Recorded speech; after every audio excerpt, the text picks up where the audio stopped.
Hey guys, welcome back to Tactical Rifleman. We are out here in Man Room, and I got John Striker Myers with me. We're going to have us a great show tonight. I appreciate you guys hanging out with us.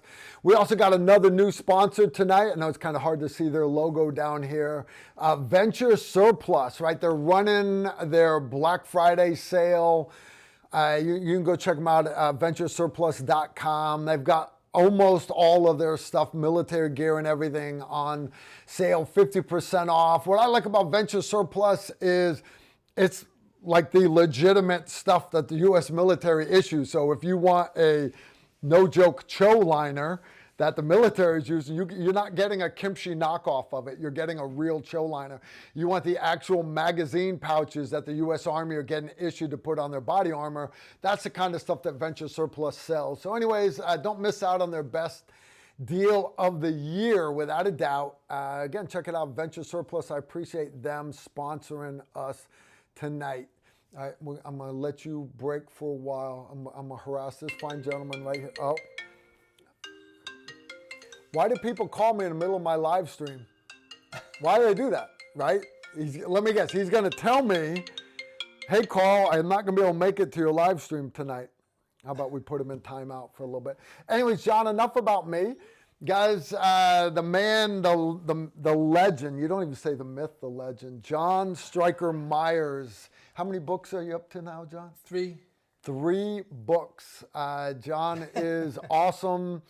You guys, if you don't know who John is, I encourage you to get out from underneath that piece of shale that you've been living underneath, because I joined the military right out of high school. I wanted to go Special Forces because I saw the movie The Green Berets in junior high school.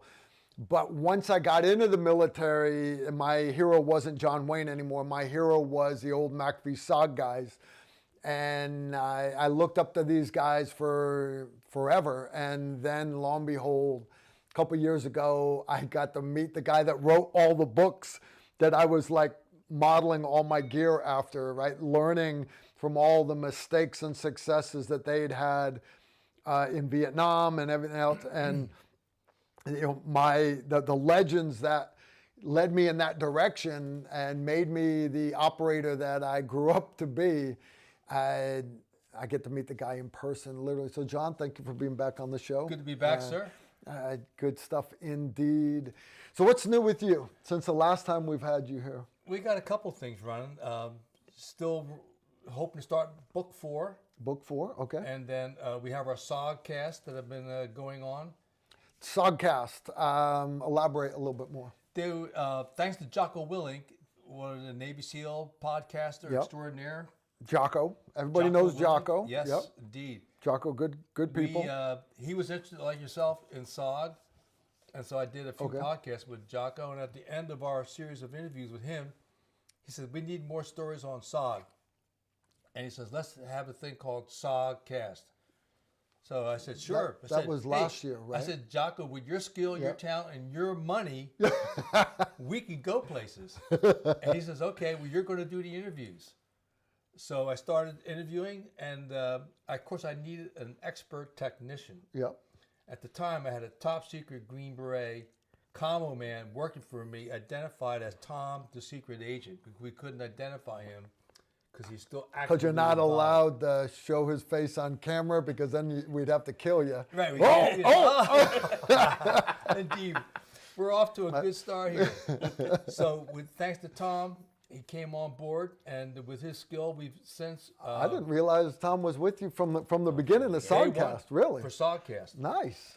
So how many episodes you got now? We have 45 in the can. No shit. And generally, through the Jocko staff and his creative staff, they post the SOGcast first on Spotify and Apple. That's audio only. We have 39 posted now. And then they follow up putting things on YouTube. And that is in between. We're up to 23 on YouTube now. So if you go to YouTube or you go to Spotify, can't sleep at night, if you got a long drive, tune in. Our first SOGcast. Hey, Nick, can you raise the volume on John's mic, please? I got a text from the other side of the planet asking me to raise his Very good, thank you. Raise his sound. I can move the microphone up a little higher. No, that's why I have a sound guy. Oh, man. Highly paid sound guy at that, and highly qualified. All right, y'all let me know if you guys can hear John all right now better.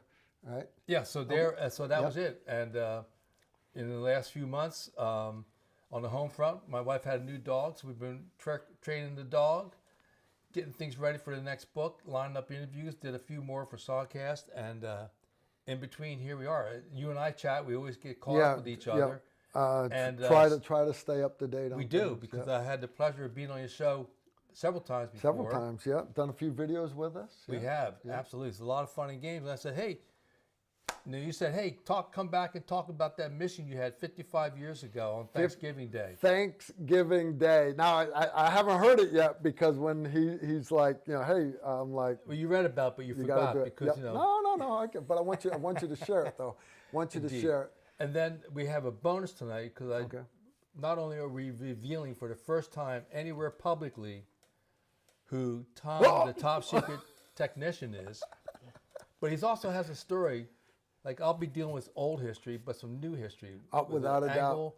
On helping to get people out of Afghanistan after Operation Let's Go Brandon. Let's Go Brandon. After Operation Let's Go Brandon. You guys know the deal. There were a lot of civilian former military guys that stepped in and did the right thing, that helped family members and stuff like that out. We're going to have Tom elaborate on how he was involved with that. So anyways, we got us a great show tonight. We got a power pack here tonight. Great show tonight. We've got, remind you guys, keep watching and sharing our videos, because we've had 9 million views in the last month, and that's because the shorts are still going viral and stuff. So share them, comment, stuff like that, help the algorithm out. We're also going to be doing a giveaway tonight of this Templar knife, custom made with the TR logo on both sides of it. It's kind of badass. You guys know we have a lot of knife makers. We do. We got a lot of knife makers, but we're giving this one away tonight. If you want to know how you can get in on winning, it's not too late. You can go to our Instagram post. You don't have to leave here. Go to Instagram post and you can look it up. You've got to follow Templar Knives, follow Tactical Rifleman, blah, blah, blah, blah, blah, blah. Automatically get your name entered. I'm going to draw it here a little bit later in the show. It'll be a random selection, right? What's that? Random selection? Random selection, Very but cool. I'm not pushing the button until I want to give these guys a couple more minutes to sign up. So I see who's that? Leif LeBlanc. Leif LeBlanc, he's going to be parachuting with me into Normandy, France. Leif LeBlanc, for the Normandy reenactment in the D-Day invasion in June. Hopefully my knee's up to it. Even if it's not, I'm still jumping. If not, just go ahead first. It won't hurt anything. I see he just threw down $5, did a super chat. Guys, if you've got questions for John or Tom or myself, if you want to make a small donation to the preservation of Carl Erickson Foundation, I'm all about it. But you do not have to. You can just put a question in there. My moderators will actually send me one, because my moderators are awesome. It's got another guy texting me. He's just checking on me on live stream. You freaking monkey, send. There we go. Casey, I love you, brother. You know I do. It's Tuesday night. I'm on live stream. Yep. Indeed. All right.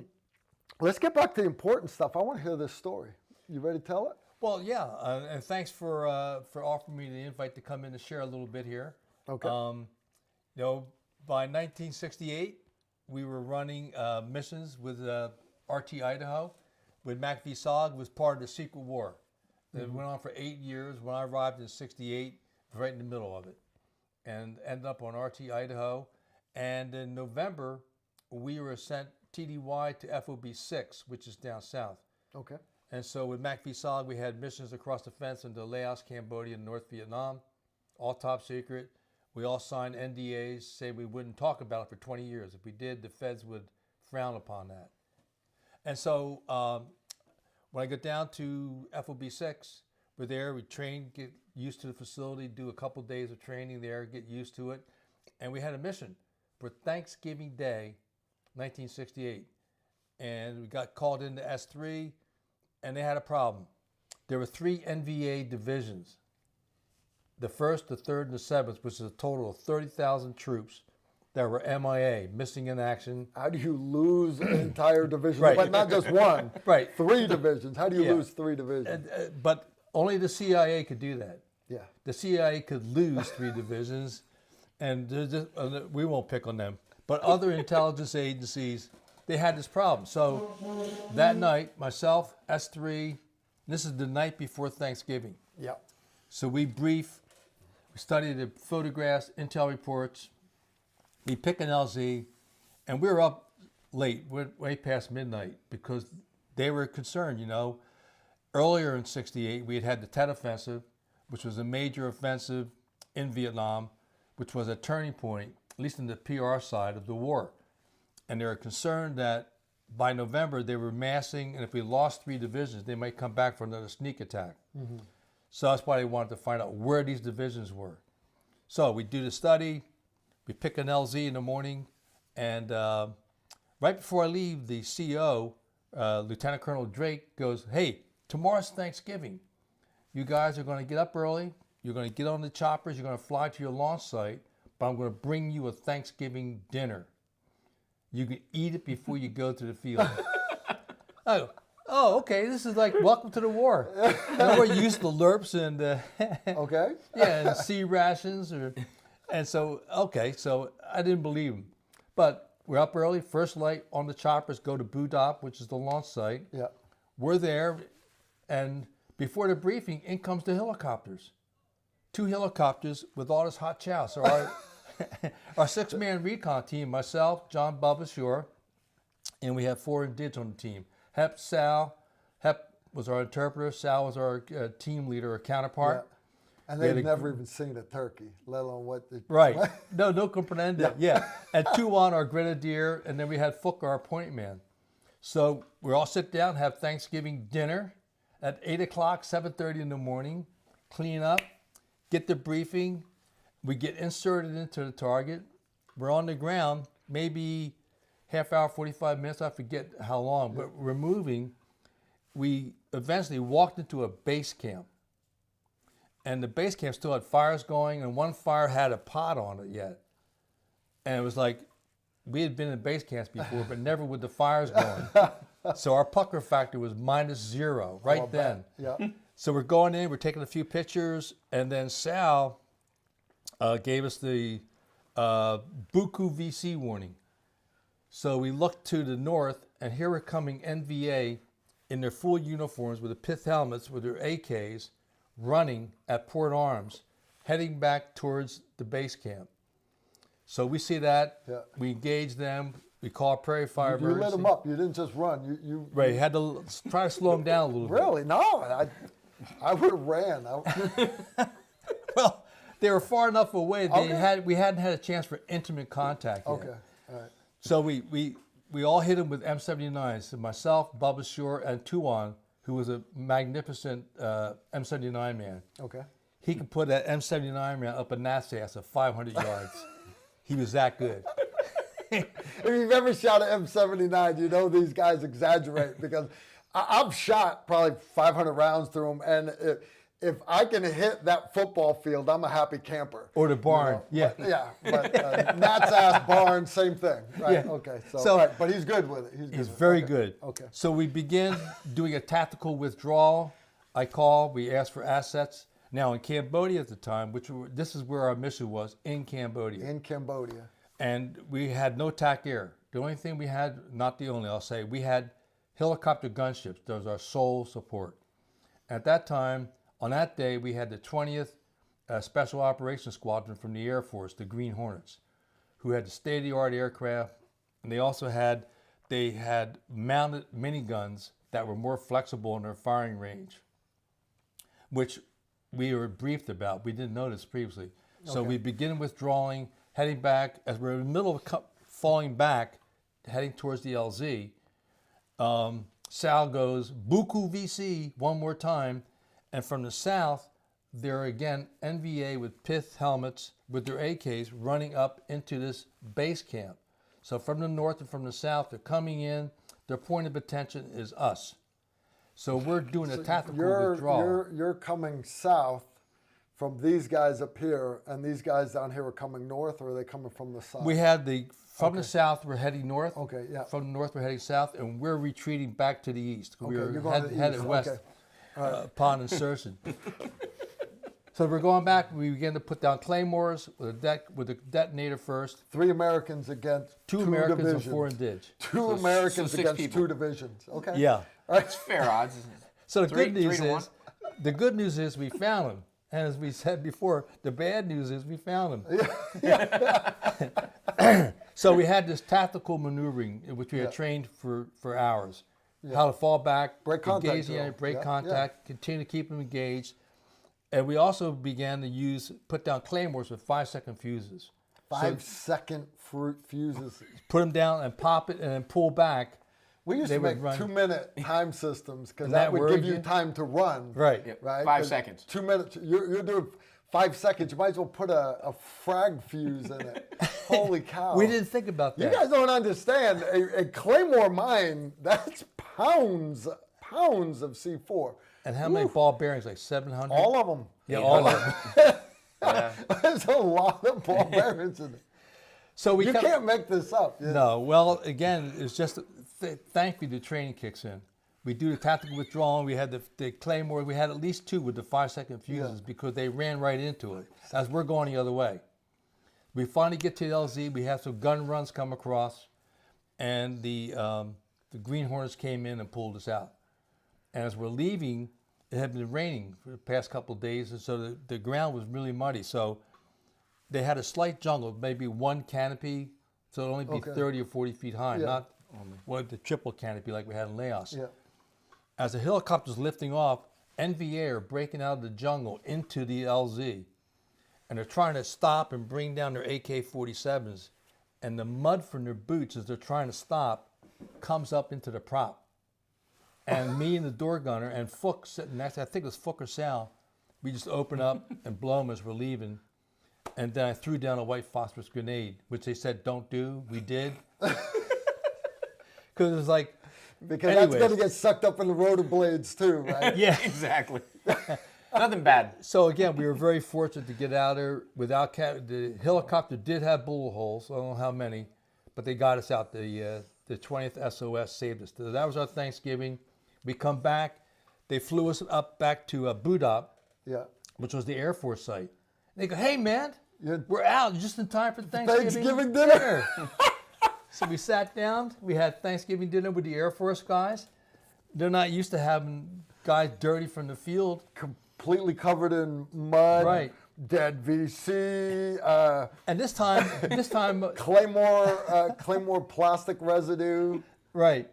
And so, anyways, we had our Thanksgiving dinner with the Air Force up at Budap, and then they said, "Hey, the CO wants to talk to you. We're gonna fly you right back to base. Get in there, brief him." So we go down, see him, get the team, get them their passes, and at the end of the briefing, Colonel Drake comes in, who's the Lieutenant Colonel Drake was the CO. He comes and says, "Good work today, guys." He says, "Hey, let's go. We got another Thanksgiving dinner for you." So we had our 3rd Thanksgiving dinner that night. Gained buku pounds from all the turkey we ate. So that Buku was turkey, buku VC, buku turkey. Oh, buku for the VC for sure. John, when I think every Thanksgiving dinner I've had in the military at different bases all around the planet, I've gotten sick at almost everywhere. I've gotten food poisoning at almost every one of them. Really? There's no way I would eat a Army Thanksgiving dinner before getting on a helicopter because I'd have explosive dysentery about 300 meters into it. I'd be like, hold it, pull security. That cork wouldn't hold it I'd in, be huh? cutting off the bottom of my T-shirt, wiping my ass every 10 minutes. Oh, dude, and you can't make this stuff up. All right, you're working on your 4th book. Yes, sir. I know that reminiscent of one of those books. Was that book 2 or book 3? I don't remember. Which one? Yeah, which one was that in? That's in the first book, Across the First Fence. book, Across the Fence. The Secret War, expanded Guys, edition. you see my bookcase behind me? Anyways, you can kind of see my bookcase. It's right back there. I got John's You got the wine rack up above John's head. Indeed, I'll drink to that. Across the Fence is my favorite book of John's. John Plaster has one called SOG, and that was my favorite McVie SOG book. Because he came out before I did. Because John's the godfather of SOG writers. I thought John Mullins was. No? John's really good.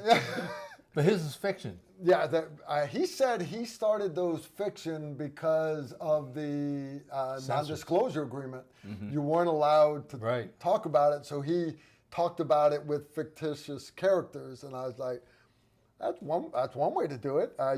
You're still going to go to jail, but that's one way to do it. No, I have been blessed to get to meet you guys over the last couple of years. It's really, really awesome. Guys, this is Tom. Tom, thanks for coming out. Thank you for helping John capture all of this for future generations. I know I will be long gone. I'm sure my YouTube channel will be shut down, but once on YouTube, it's like Vegas. What happens in Vegas stays on Facebook. These videos are forever. So John's great-grandkids and your great-grandkids, everybody's going to be able to learn about all the great things that the McVie SOG guys did. Tom's awesome, but you notice Tom's got the V on his shirt also. Tom's not just former 5th group guy. You're still active duty. Still current. Well, for a few more days. For a few more days. I'm trying not to get him in trouble. That's why we're able to bring him out. Okay. All right. You allowed to be on screen? No? As far as I know. Okay. I don't know. We'll figure that out later. What are they going to do? Make him forced retirement? Yeah, right. He's getting out. It's fine. John, I'm sorry, Tom, you guys want to know how small the world is. You guys know my background was A15, the SIF company, CRIF company, hard target defeat, whatever they're all doing now. The Special Mission Company for 5th Special Forces Group, that was my background. When they stood them up the end of 99 through my retiring the end of 2010, beginning of 11, that entire time I was in the SIF company. I went from cell leader and retired as company sergeant major. But to let you know how small a world it is, we just went to dinner. I just came back from dinner, and Tom was in A15. So that's awesome. You got there in 15? Yeah, I was there for 6 years. 6 years. Got there 2015, and we've been at dinner. We went to this local little Italian place. The fried ravioli wasn't bad. That was good. Oh, it was good.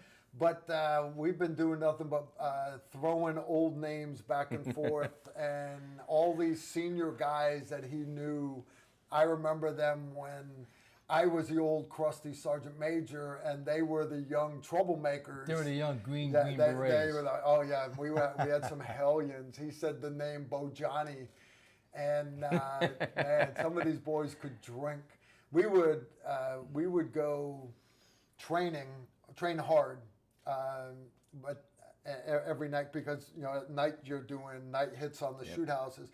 But the last night before you drove back the next morning, you're allowed to go out tonight. It's Viking night. Viking night. And see, he's nodding his head.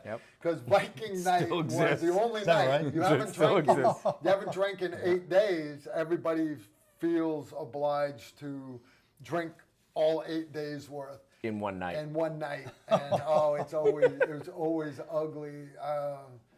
It wasn't ugly till the next morning.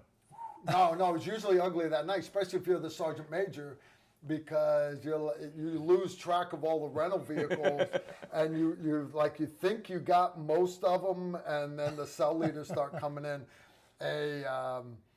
Z Durham got rolled up. What do you mean he got rolled up? He climbed up in the tree in the middle of the parking lot. You know those little 8-foot tall trees, the little round lollipop ones, and tried to hide from the canine.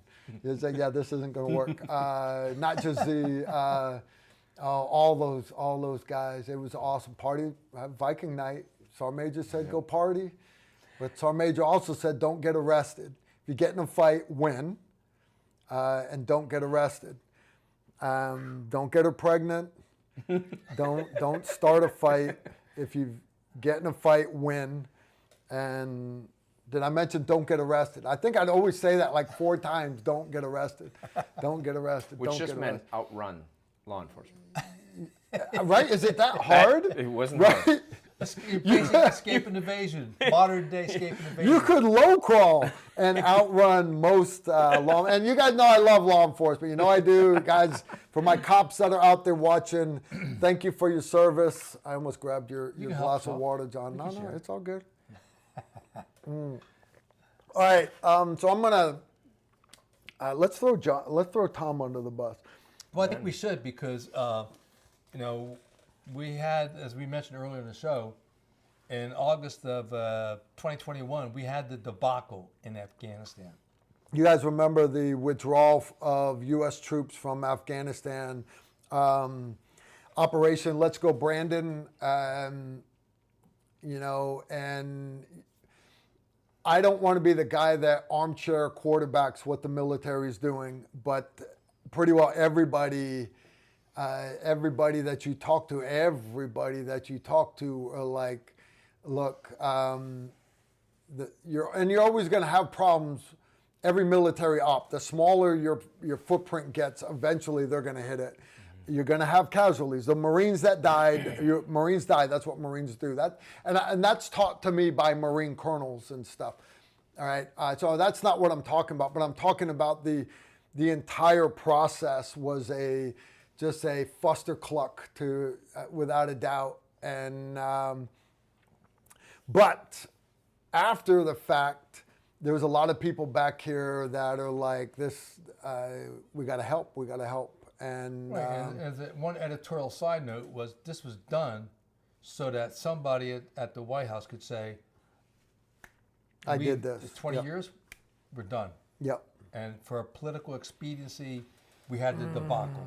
Yep. And as a result of that, a lot of people were left behind. We, the Americans living in America, heard about people being left behind. Like in my day, when Vietnam was closed after the fall of Saigon, April 30, 1975, all we could do was go, oh my God, what about our allies, the men that we worked with? Today, thanks to SF, modern technology, which is why I'm thanking you to bring Tom on tonight, is to talk a little bit about some of his stories where he, from the States, on thrones through modern technology, helped Afghans who were allies of ours, family members, as well as Americans, families of service members who were left behind. The ultimate disgrace, but Tom went to work to help bring them back to our beloved United States. Wilmington, Delaware. Oh, that's probably mine. You guys know you hit the text, right? And it's like, sorry, I can't talk right now. Can I call you later? I need one that says, motherfucker, why are you calling me in the middle of a live stream? I apologize for that. And then I need the other one that I can hit afterwards. That suck a fat baby's dick. And, you know, kill me, right? You're supposed to silence your phone before you do that. I apologize. No. There's only one people from Wilmington because that's where my family's at. Oh, yeah. Oh, shit. Was that them calling in? It could have been. I don't know. But we got If you're watching, I apologize from the bottom of my ass. If that's your family, I'm sorry. They were trying to call into the family? show. Were they trying to call in? They might have tried to call in to but the say family anything, ask questions. I just, man, I'm This such is a one piece of the of families shit. that he worked with to help get out of Afghanistan. So, from the very beginning, yeah, indeed, but that's okay. But I think we have to go forward because with Tom's case, he initiated on his own and working with different connections, both here and from prior connections during his tours of duty in the sandbox. He had connections there, many connections there, some who we can even talk about today, others we may not be able to talk about ever. But I think it's unique, and I'm honored to have Tom here, first because he's been working so well with our Sawcast, but more importantly, his story is a modern day story about a Green Beret who helped bring people here. And then how does this all get started with you, sir? This is actually the doctor that helped with the Afghan. That's EJ. Yeah. All right, so Oh, guys, yeah. EJ, if you're watching, EJ, give me a sorry. minute. I want. We're gonna let Tom start talking, and then we'll have EJ call. I'm sorry about that. No, dude. that's all right. As soon as I EJ, saw I'm the sorry. You understand? I have buddies from Wall Street and all these big companies, and in DC, and they all think that that they can call in to tell me things in the middle of a live stream. They think that their shit doesn't stink. And But in this case, because he's well known in the field, we already have people calling in with apropos to our story. I'm sorry, I wasn't ready for that. But we got to start from the beginning, Tom. So how did we start? So You hear about real this? quick, Please, what's next? Tom. You're in Yes. charge. Tom. Yep. I'll tell you what. Slide your seat back a little bit. How far back? You mean Just slide that slide one? it back a little bit, because I want to get Tom in frame. All right, Tom, you're let's going to do it. slide your chair in a little bit. I can just change. There You we can go. swap. You want me to sit No, on no, John's you're lap? good. It'll be No, like no, it'll be no, like no, Santa you're Claus. We can lean across. There we go, yes. Let me whisper it in John's like ear. that. Whisper in my ear. All right. Tom, again, So- thank you for. No, thank you. Again, thank you for your service. Fellow A15 guy. Yeah. Get it right. A15, and but I know you get ready to get out and everything. Yeah. And thank you for helping John with the Sogcasts. That alone would be a life well spent. But no, you've got to go and be awesome all by yourself. So tell us a little bit about it. So it's kind of funny. So I started helping out, and I remember the date. It was August 18th. So August 18th, 2021. I just gotten done with that horrible zombie apocalypse disease, the one you don't know you have sometimes. COVID. I don't know if I can say that on here. That mean. Dude, I've had COVID 3 times. I love my COVID. Yeah. So My shit don't stink anymore. I It don't. I pass gas all I nothing want. I don't smells smell anymore. nothing. It's the best thing in the world, except when you're at a grocery store and then you gotta leave the aisle. So you don't know. People are going, We're going kind of deep, man. Let's get back on the Afghans, shall we? August 18th, a friend of mine, also a fellow A15er, who had already been helping, okay. had called me because he's a comma black hole.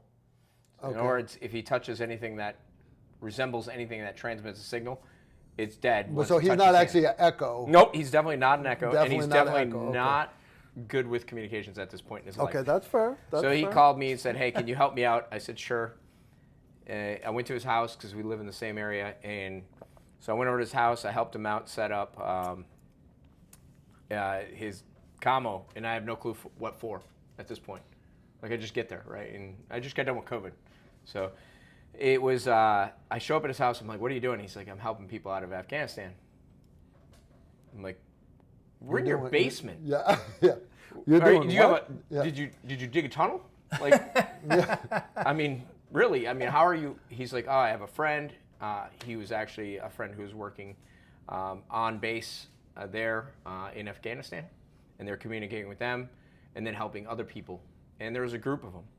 So we start off. There was about 8 of us in a group, which I later called the Gray Group. And Gray Group. Yep, Gray Group. And like that was that. it. It was just a name for the group, and we just started helping. And it was initially I was just helping him set up his computer, his laptop, everything, getting everything set up for him and getting it going. And then I just started helping, and then I continued. And to explain a little bit what you mean by just helping.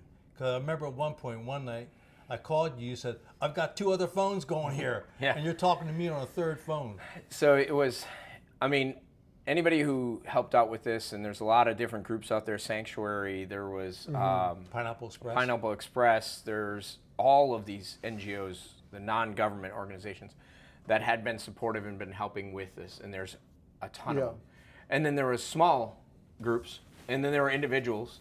So I started with this particular group, but I never really, I mean, I helped them, and I was getting names, and people would text and message, and there was a lot of messaging going back and forth, putting documents together, making sure all of the people over in Afghanistan, what documents did they have, and when people would text or call you, you just start talking to them and finding out what's the problem, who are your people.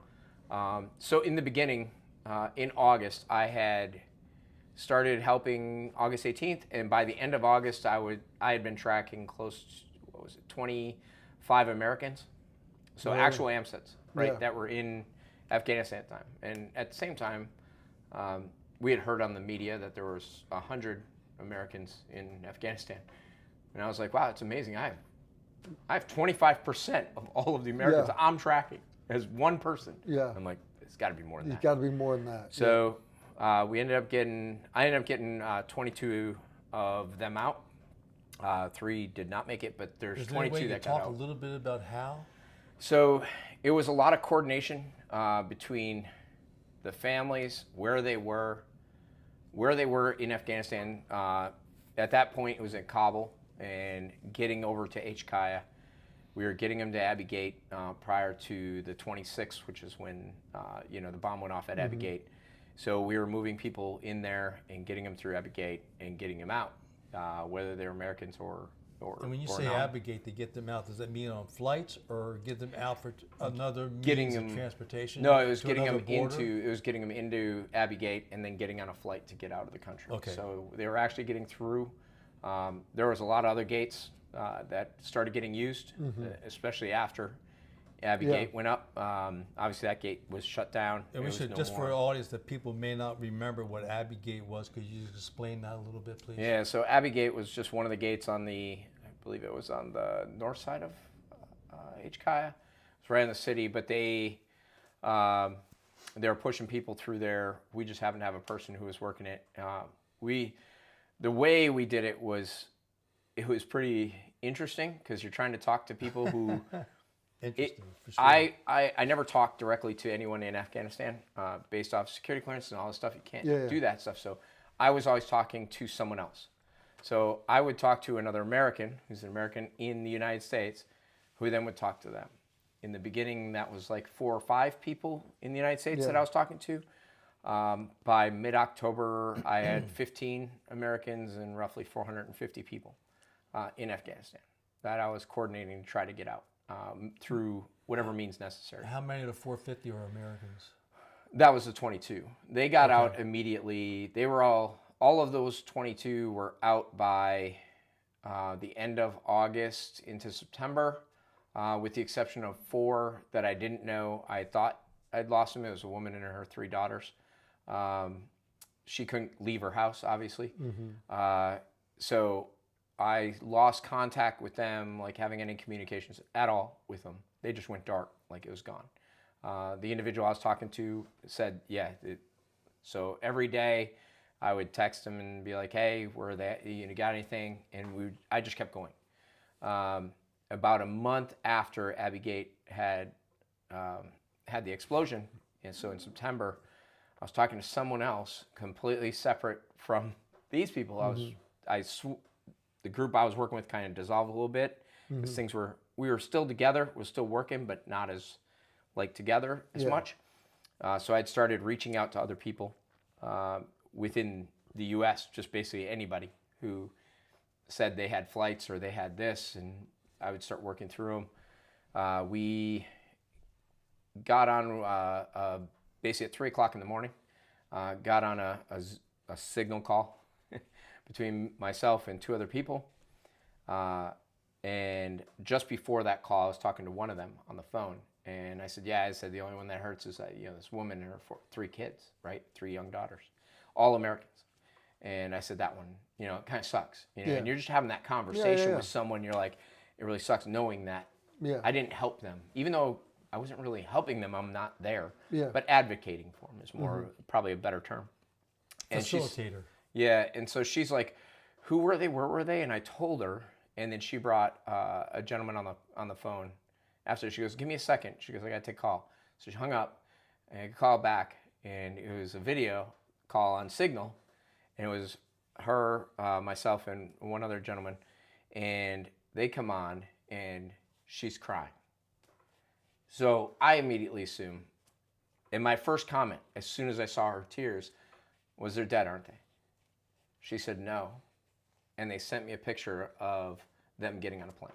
That's awesome. Whoa. So they went dark because someone had got them and then took them to a plane. and I So had no clue. All of your Americans did get out, then. Except for 3. There were Except 3 for that 3. did not. These are Americans that were left behind by our government. Okay. Yeah. So Man, then, crazy. on or about October 4th, I got a call from, or I got a text from someone, introduced me to a woman up in Maine who was an immigration attorney. Her and I started talking about a young boy. His name is Fouad. He was 6 years old at the time. So Fouad had sustained a gunshot wound at the entrance to H. Kaya.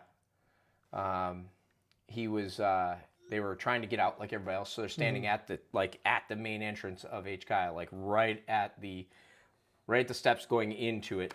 They were right there, and what had happened was, as everybody likes to say, and I didn't learn this till later, but they were there. There was a Taliban guy walking around. He had a rifle on his shoulder. Obviously, there was threats of them shooting into crowds a lot back then, killing civilians. So he had a rifle on his shoulder. He took his rifle off his shoulder, and as he lowered it, from what was told to me, he went down. They heard a shot, and he went down. So someone shot him, and he was no longer there. Well, once that happened, of course, the Taliban that are around the area see their Taliban brother get shot, so they start shooting up towards where both coalition and American forces were up on the walls. So then now there's a crowd of people at the main entrance of H. Kaya, with people on this side shooting at people on this side, and they're in the middle. So Fouad and his mom, his younger brother, and his dad were all there. So they hit the ground. Mom laid on top of Fouad. Dad had his younger brother. The shots went back and forth. For a while, when the shooting subsided a little bit, they decided, okay, we got to get out of here. Right? Mom and Dad talking like, we got to go. This is not a good place. So they said, okay, let's go. They forgot one important detail. Which way are we going? So Mom picked up Fouad and ran into H. Kaya. Dad picked up his younger brother and ran that way. So Mom runs this way, he runs that way. Oh. So now they get separated, right? Mom gets into H. Kaya, gets into the main entrance, turned right. There's a room there, and she opened the door, went in. When she opened the door, there's a bunch of people hiding in there. For obvious reasons, there's gunshots everywhere. So they're all hunkered down on the floor. She opened the door, and they were all looking at her, and they're all like, just this. She said they just had a weird look on their face. She didn't understand why. So she sat down Fouad, and when she turned him around and looked at him, that's when she noticed that he had taken a round through his face. It went from his right cheek through to the left side. And so she set him down, and then she passed out. She immediately she was done. Lost her mind. She lost it. She just passed out like she's done. There were 2, teenage to, as we used to say, military-age men in the room. And once everything kind of subsided, they took Fouad and his mom and took them to the hospital. So instead of staying in there where they could get out potentially, they took them and went to the hospital. Not only did they take them to the hospital, but they stayed with them. And they sat there with them the whole time. And they separated Mom from Fouad because, he needed surgery. So they separate him. They the boys went to one with Mom, one with Fouad, so they knew they wouldn't get separated. So they had phones and they were talking. She said her husband was somewhere else, so they were trying to get a hold of him. They finally did, and then they endured the next long movement of, okay, now what do we do? So they went to home after they got released from the hospital. So they went home. They got to their house, and they stayed there. They didn't leave. So they have a kid who's got a gunshot wound to the face, who's 6 years old. They have, this family now they don't really understand, but they're just scared. So they hunkered down. In the house at this point, I believe, was the family of 4, grandma, or it was his mom's mom, his mom's dad, and the stepdad to one of the girls who helped me. Her name is Marwa, and I know you're watching, Marwa. And her family's going through because her stepdad's, some members of his family just got in an accident pretty bad tonight. So she's watching. That's too bad. But she, Sorry you know, about the so my accident. thoughts are for you and your family during this time. But she was one of the reasons that I stayed with this story, because I've never met a 16-year-old girl in my life who was as calm can be, knowing that your cousin's shot in the face, living in Afghanistan, all the stuff's happening. And she's just, like, it was almost to the point that I thought she lacked empathy, because she just was so calm and collected, but she held it together. And she may have hid in her room and it all came out then, or whatever she did, but amazing 16-year-old girl, like, to do this stuff. I have the doctor that took care of the Afghan. Are we Yeah. talking about the guy that took care of the kid? Yeah, EJ. EJ. Can I call EJ? Yeah, call EJ. Let's call EJ EJ's right an amazing now. man. EJ's done, I think, 5 procedures now on Fawad. See if you guys can hear EJ or not. Hello? EJ, you there? EJ. EJ, can you hear us? It's Tom. Make sure Yeah, phone- yeah. I'm sorry. Oh, EJ, can you hear me now? Got you clear. Got you clear. All right, awesome. All right, man, there's going to be a delay, so listen to us on the phone. Don't listen to us on the computer. Guys, I got the doctor that took care of the Afghani, the boy Anthony on came the back to phone. the States. Yeah. First, thanks for dealing with this. You called. I didn't mean to cuss you on the internet. I thought you were just another one of my monkey friends up in New York City that love to interrupt me on live streams. God bless them all.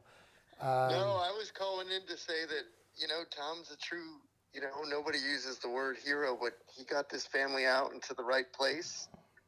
And it's just been an honor to work with him about it. But, I'll tell you a little thing about seeing this through. This odyssey to get him to the United States was an insanity. It was just relentless pursuit, and that's what Tom did. I mean, I think the State Department hates him.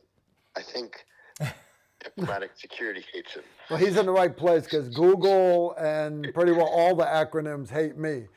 So, yeah, Tom, you're in the right place. You're going to fit in We great. got good company. You're going to fit in perfect here. Awesome. Good But stuff. it was just an absolute honor to see this. And not only did he help get him here, but then we formed a group in Wilmington, Delaware. So I work at a children's hospital in Wilmington, Delaware. I used to work at Harvard Medical School, and I had done been on the team that had done the face transplants, and I worked at Walter Reed for a brief period of time helping wounded soldiers. A lot of experience with ballistic trauma and major facial injury. And so some people had reached out that this kid was sort of in need, and I had agreed to get on it. And Tom got that kid all the way into the system and got him into the right place.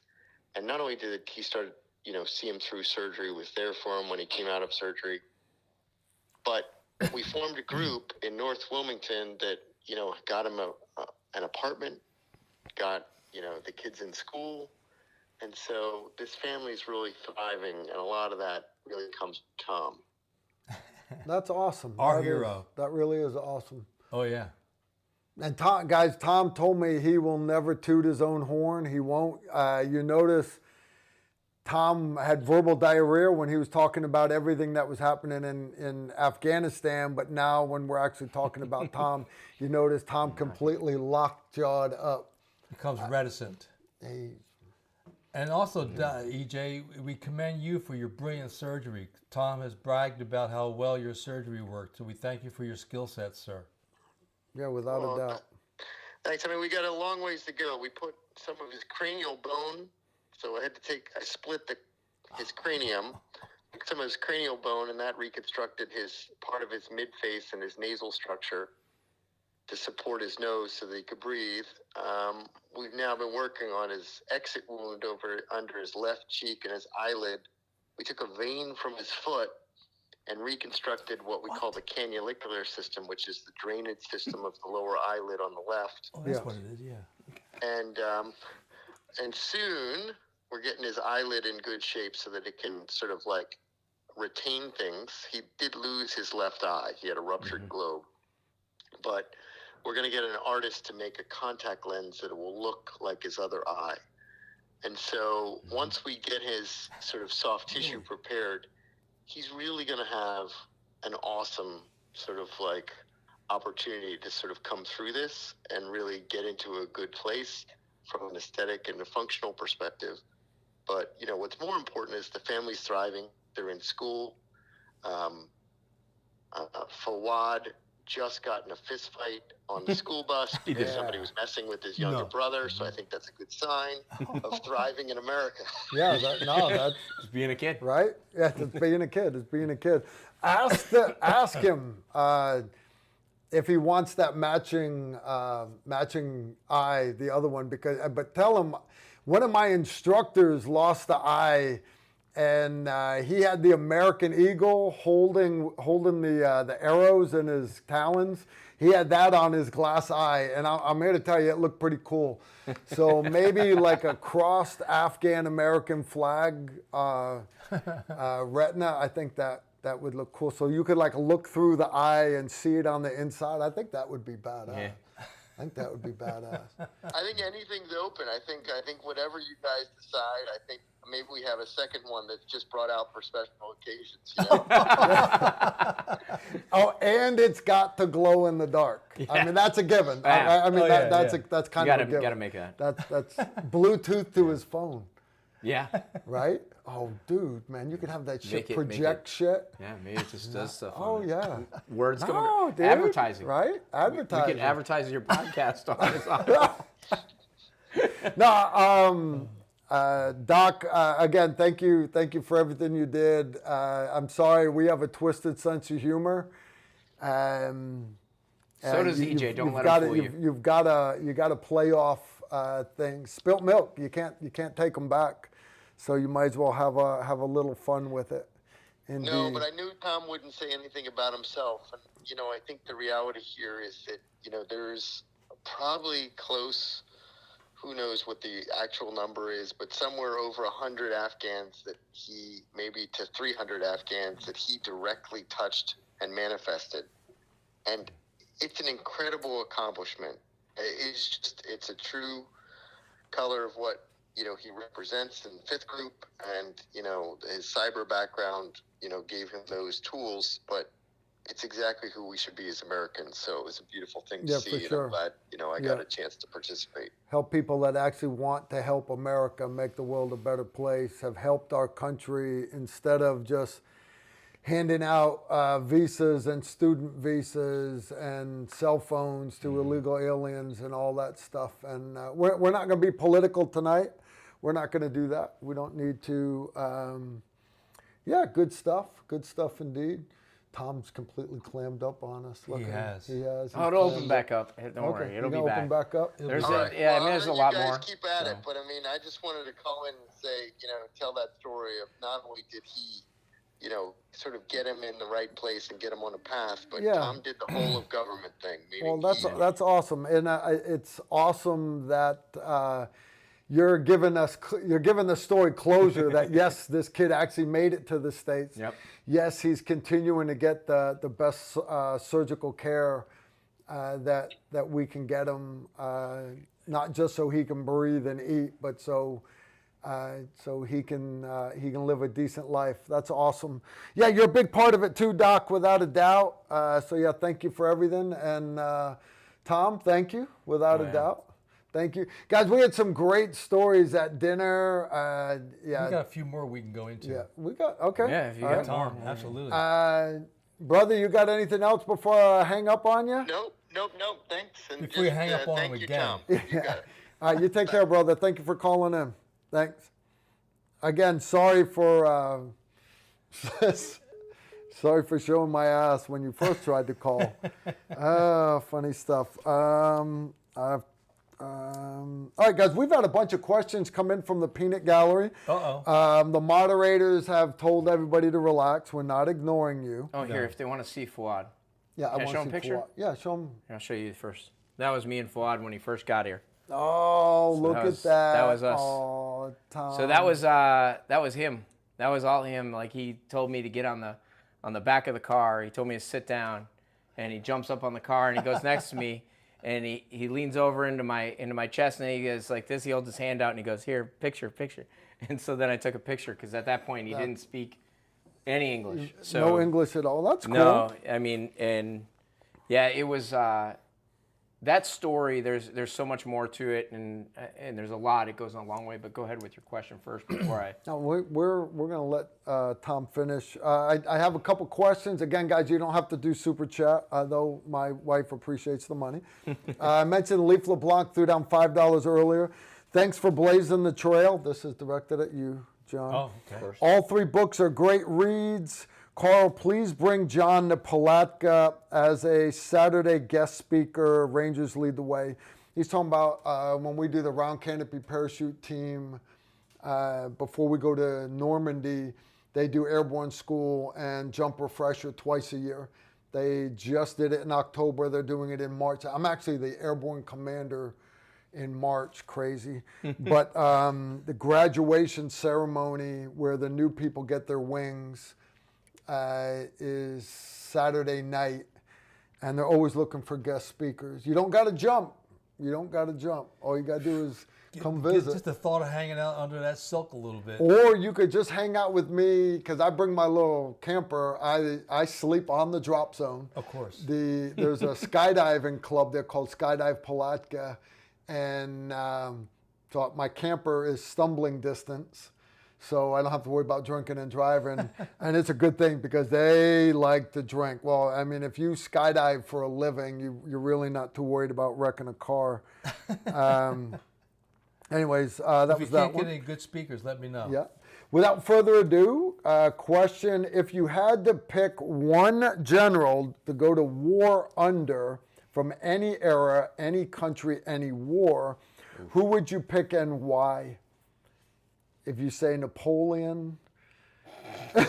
Is that because the movie came out? So yeah, now everybody's coming yeah. to Napoleon? I mean, at least it'd be taller than him. What general would you want to go to war Well, with? I'm biased because I had the privilege of getting to know John K. Singlov, Yeah. Okay. who was in the OSS World War Yeah, II. that's. Yep. He was in both theaters. Now, see, I never met him, but you not already- only met him, you got his coin. I got his coin. Got his coin. There's indeed. another story they shared at dinner, so I'm sitting there, thou shalt not covet thy neighbor's coin collection. But I was on the 3rd tablet he dropped coming down the hill. Indeed. But anyways, no, Because that's the reason cool. why for John K. Singlov is because he was in the OSS. He helped OSS make guys, that's they predecessor split. to the CIA. They split to the CIA and the Green Berets. That's where we both organizations owe their lineage to. Indeed. And so in World War II, he was in Europe.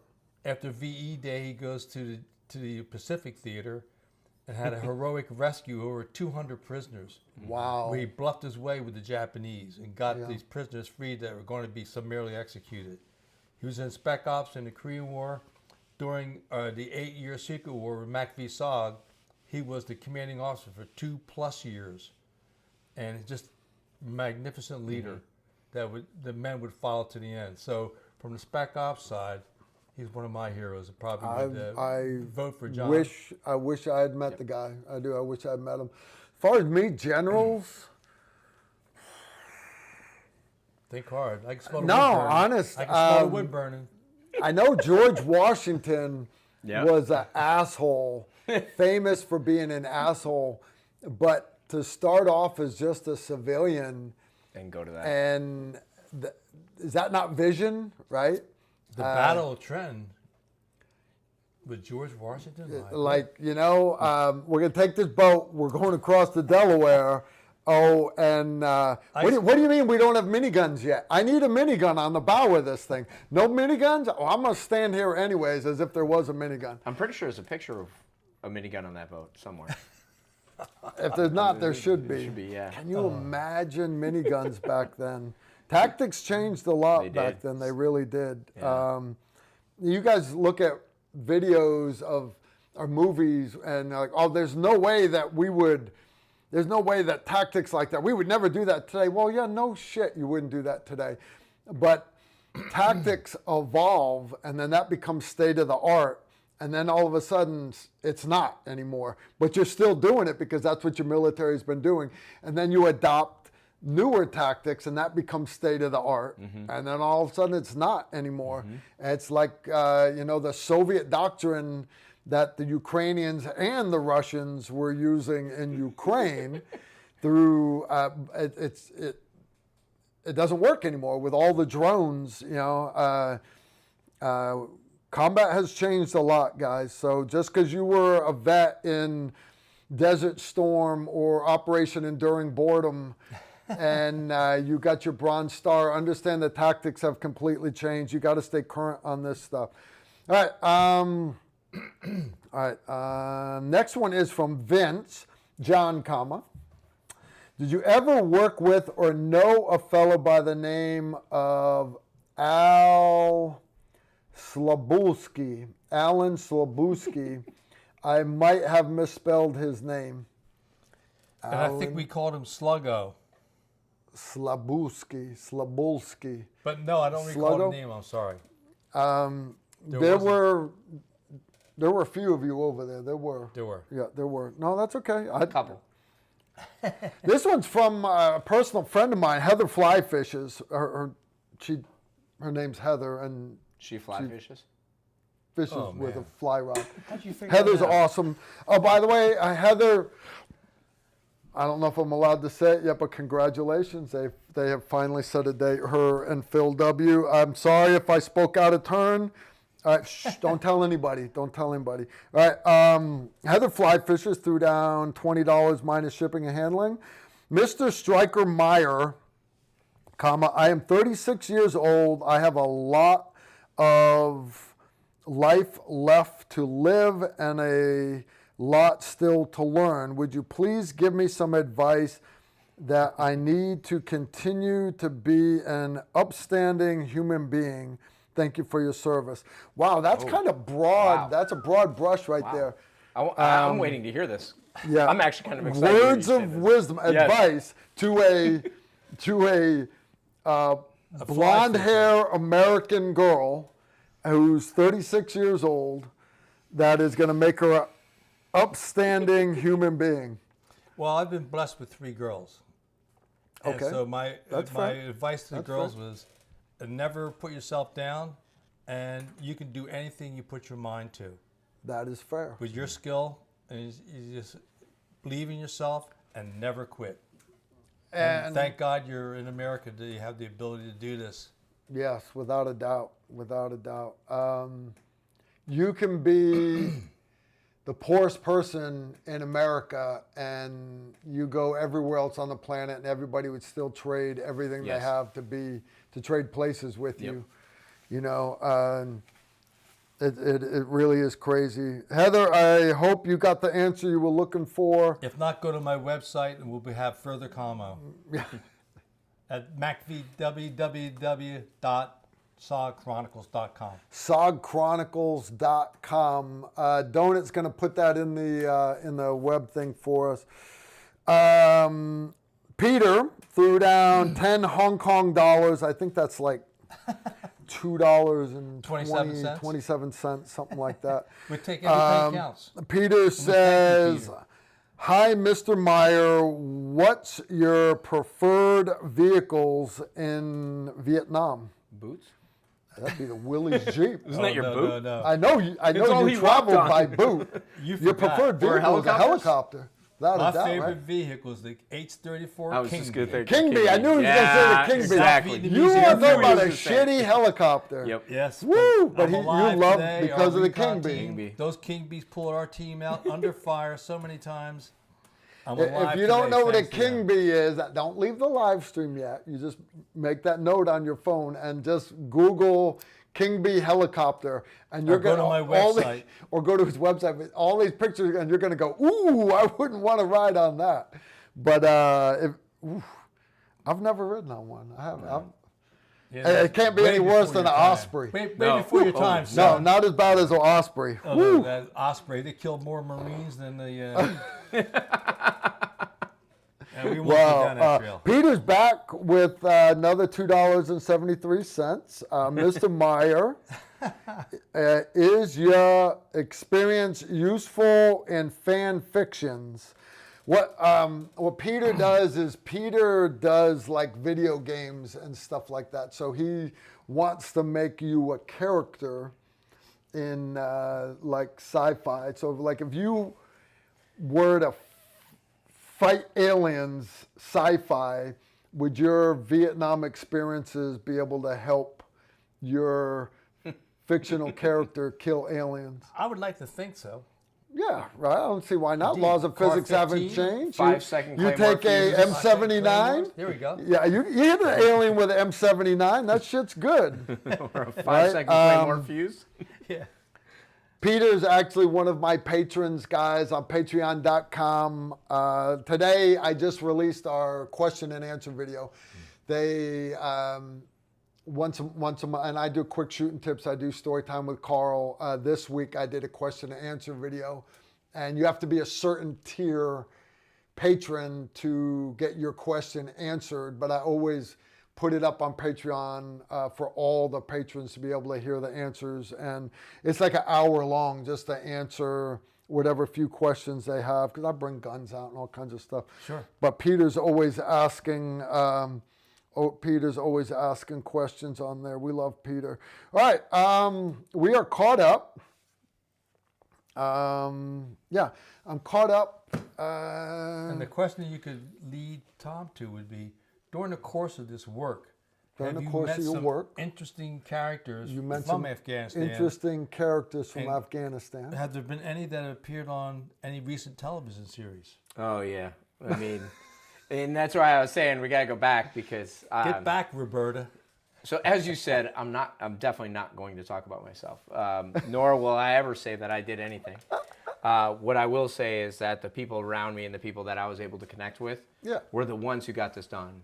It was, as EJ said, yes, I was a thorn in the side of State Department quite a bit. Okay, that's fair. Nothing wrong with that. Nothing wrong with that. Probably huge thorn in their side. But the connections I made, like Razul, who I know is watching, I was trying to get him to call your phone too, because Razul is a very interesting character. Now he's actually Afghani.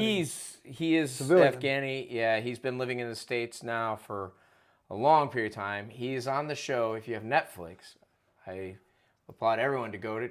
If you don't have Netflix, well, you need to go get it just so you can go and watch a show called Spy Ops. Episode number 7. Ops. Yep, and on episode 7 is when Razul makes his debut of film, and now he's an A-lister, so I don't think he'll call in because he probably has to have his people talk to your people to talk in range. Oh, so yeah, we didn't have enough lead He's time in the for that. Actors Guild. He now. is definitely in the Actors Guild. Tell Actors us a little Guild. bit of his He's history, an Actors because it's Guild. fascinating for what the people you've met over this. Yeah, and Your I don't want to time get in into service. too much of Razul's thing because I'm not sure exactly what. But if you watch the video, if you watch Spy Ops on Netflix, you'll see more. But so Razul's worked with the U.S. government for years, and I'm talking about Razul worked with the U.S. government when the Russians were there. When the Russians were When the in Russians were Afghanistan. there. So You know, hey, Stinger missile. Good for you, bad for the hip helicopter. yes. Yeah, good So stuff. he's been around that entire time, and then when Fuad finally got to the United States, so Fuad, it took me a year of begging, or maybe you could say threatening a little, but definitely begging with State Department to get him out. When he finally got here, so interesting thing, August 18th is when he got shot, 2021. August 25th, 2022, Fuad and his family were flown to Doha. And then October 3rd, 2022, Fuad and his family arrived in the United States that night at Dulles. And I met them at the airport. And then I drove a car probably, and if anybody knows that area, I drove from Dulles to Wilmington, Delaware, in I believe under an hour and a half. You were wide open. And it was pouring rain out, and I was on the phone. It was bad. Like, if something could have went bad, it was going bad that night. Hey guys, understand, Tom is still active duty special forces. This is all shit he's doing on. Yeah. This is stuff he's doing on his spare time. Yeah. Spare time. When being one of America's finest isn't enough, but you feel like, you know, it's been laid on your heart that you want to make the world a better place. How do I do that? And instead of just thinking about it, I wish I could do this. Tom's the guy that actually got off his ass and used his mad computer skills to make all this. That is just badass, dude. This is networking. I just became good at making friends. I guess, dude. And also, besides the 6-year-old, that's an incredible story. You helped over 100 of our Afghan allies who worked with special forces and served during the 20-year war, helped them to get out before the Taliban came and summarily executed them and their families. Yeah, and that's a part a lot of people forget, that because they think, well, you know, you're helping an Afghani, but he's not an American. You know, he helped us, but you know, anybody would help us if you're paying them. But you've got to remind them. We were there 20 years. So if this guy is 30 years old, he probably worked with Americans for 20 years. His entire life, his entire adult life has been helping America, trying to make the world a better place. And all that they've known is battling the Taliban there. And then all of a sudden we pull up tent stakes because we have a swap of politicians. And of course, these people, because they're more loyal to us than they are to the Taliban, and that's all that's left. A lot of you Americans don't realize it, because people say, I'm proud to be an American. Okay, and we nod our heads. We are proud to be Americans.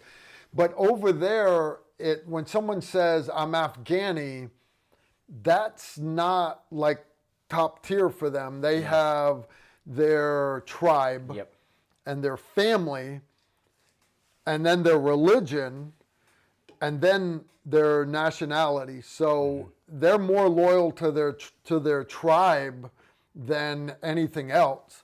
And so for them to be working with us to try to make the world a better place, they basically are part of Tom's tribe, part of the tribe of the Americans that they're working with, and that's where all their loyalty is.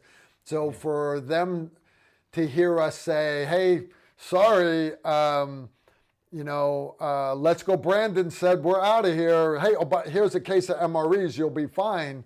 They don't grasp that. Yeah. And here in the States, it's the other way around. We're proud to be an American, and then it's not even family next. It's not even religion. A lot of you are more loyal to.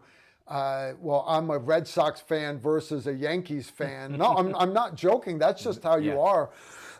People wearing the colors of the college that they went to. Around here, we've got UK and the Tennessee Vols. So you've got people wearing orange and people wearing blue and white, and they don't get along. And then different religious sets, and it's weird. But in America, we were always proud to be Americans. Yes. It's not that way right now. There's a lot of Americans that they see the American flag as sign of hate. Yeah, a form of hate. And I'm like, but that's really? But that group is growing because they've normalized it in schools, our public schools. It's sad. Don't worry, John. You and me, we'll be gone. We'll be gone before all this comes to a head. But eventually it's going to come to a head. Sooner or later. But I want to get back to one more point, like as what we're saying with Tom, with special forces, all the Green Berets, with the indigenous people they work with, in this case the Afghanis or in Iraq, the people we worked with. In your case, there are like other people like Tom, SF, Navy SEALs, MARSOC, the people that he's worked with, all have developed that ability to appreciate the people they served with. So while our government and the politicians officially walked away, our people, the Spec Ops community, and other caring Americans Yeah. went to work behind the scenes Yeah. and saved thousands of lives. There's And a- that's why Tom's one of my heroes. And that's- Absolutely. And that's one of the things, like you talk about country and you talk about how, so I'll tell you this, Fuad's mom, when they got here, was looking around, we were driving around the parks in Wilmington, and like, it's beautiful, right? DePonso and pretty much all of Delaware. But there's some beautiful parks and everything. It's October, leaves are changing a little bit. And it was a beautiful day out, and they, that's Razul. That one you gotta take. Do we hang up on him with a name No. like that? No. That's a that. definite. Razul. Razul, how are you doing, brother? I'm doing great. How about you? I'm doing okay. I'm doing okay. I'm hanging out with your buddy Tom here, and he's like, "You've got to talk to Oh, my Razul." God. I'm looking forward to meeting you in person someday. I'm looking forward to it. Believe it or not, I'm glad I wasn't the first one. EJ, the first one who called.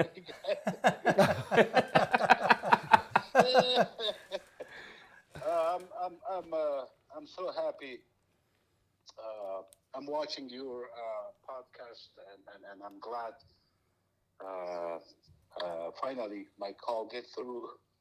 I just want to say a few things about Tom. Already, Tom said more about me. I've been involved in this with Tom for many years, but Tom is the kind of guy. Nope. Okay, I guess that was all he had to say. I'm a guy. At least he said I'm a guy. No, I'm he good said- with that word. Tom He's is that a guy. kinda guy. Kind of guy. I'm not Tom is a guy. All right, It's 2023. I'm gonna call you back. Or Sorry, Trump. guys, I've only got 3 bars. You know, He's still talking. is he there? Can you hear me? Please leave your message Oh. for Oh, hit end. 209-505. I can't show his number, 603-1. guys. I can't do. Yeah. All right. Call back, please. Call back. I hope he didn't wreck his car. There we you go. He's back. He's back. Hey, brother, you there now? Yeah, I'm sorry we had a little storm and raining heavily here. His signal got lost. Where you at right now? In Northern Virginia? Virginia. Okay. Cool. Yeah. Because your phone says California, so you threw me off there. Okay, I have this number for probably about 26 years. Oh, shit. Wow. Yeah. Yeah, 25, 26 Yeah. years. That's I longer never than I've changed had a it. cell phone. Yeah, I didn't have a cell phone 26 years ago. I didn't. No, I'm serious. I don't think I did. No, maybe. Cell phones were new back then. Yeah. They were new. Well, he was in California. They all had phones. Yeah, I'm in California, but here in America, we didn't have all that technology they had out there in So California. Razul, get back to what you're saying Yeah, about Tom. what were you saying about Tom? Before the power knocked you out. I like that the power went out. Yeah, Tom is an absolutely, in my book, he is a great American hero. I've seen his work, his dedication, his courage, his passion. I'm talking about the rescuing of some of these people, some of these family, especially the Akbari family, the 6-year-old boy. I literally translate word by word for EJ and Tom. And it just, they reborn. They never thought they were going to live another day, but they got lucky. I always tell the kids and the family, I say, there's always some angel out there helps, with which Tom was the one. His case followed Thomas' lab, and he literally went after it and got him out of there. Yeah, literally, these people are alive because of Tom. And Absolutely. Yeah, these are the words of the mother and the father. And literally, the beginning, I would spend a week at a time to help them. And it just, all the prayers they do, it goes to Tom and Dr. EJ. Yeah. And these are the two person are my heroes. I've been physically involved in a war zone for over 30 years, most of my life. But this is, I just want your viewer to see, to hear Tom he's a great man. And I just want to. Well, I'm honored to have him here for sure. The reason, yeah. Good stuff. Good. And you're one of our heroes, sir. Yeah, without a doubt. Without a doubt. 30 years of war. God bless you. Well, I'm still walking. And you're still talking. And he makes a phenomenal kebab. Ooh. Phenomenal. Nothing wrong with that. Hopefully one day we'll get together and. Well, I'll tell you what. You're only a 14-hour, 17-hour drive. Right now, I'm inviting you out to the hill. You come out here, I'll grill you some of the best ribeye steaks you've ever had, and you can do the kebabs to go next to it. And we'll have us a good time. Absolutely, and yeah. Tom, where you gonna retire at? Where you going? Don't know yet. We're staying here. Staying we're here, gonna stay local? local for a little bit, and depending on jobs. All right. Well, we'll brother, you got to come out and visit Tom. Yep. And we'll get together, and we will get you on this live stream here after the steaks, of course. After the steak. Yeah, you got a kebab first. Yeah, you got a kebab first. Oh yeah. Yeah, 3 cups of tea to get onto this hill.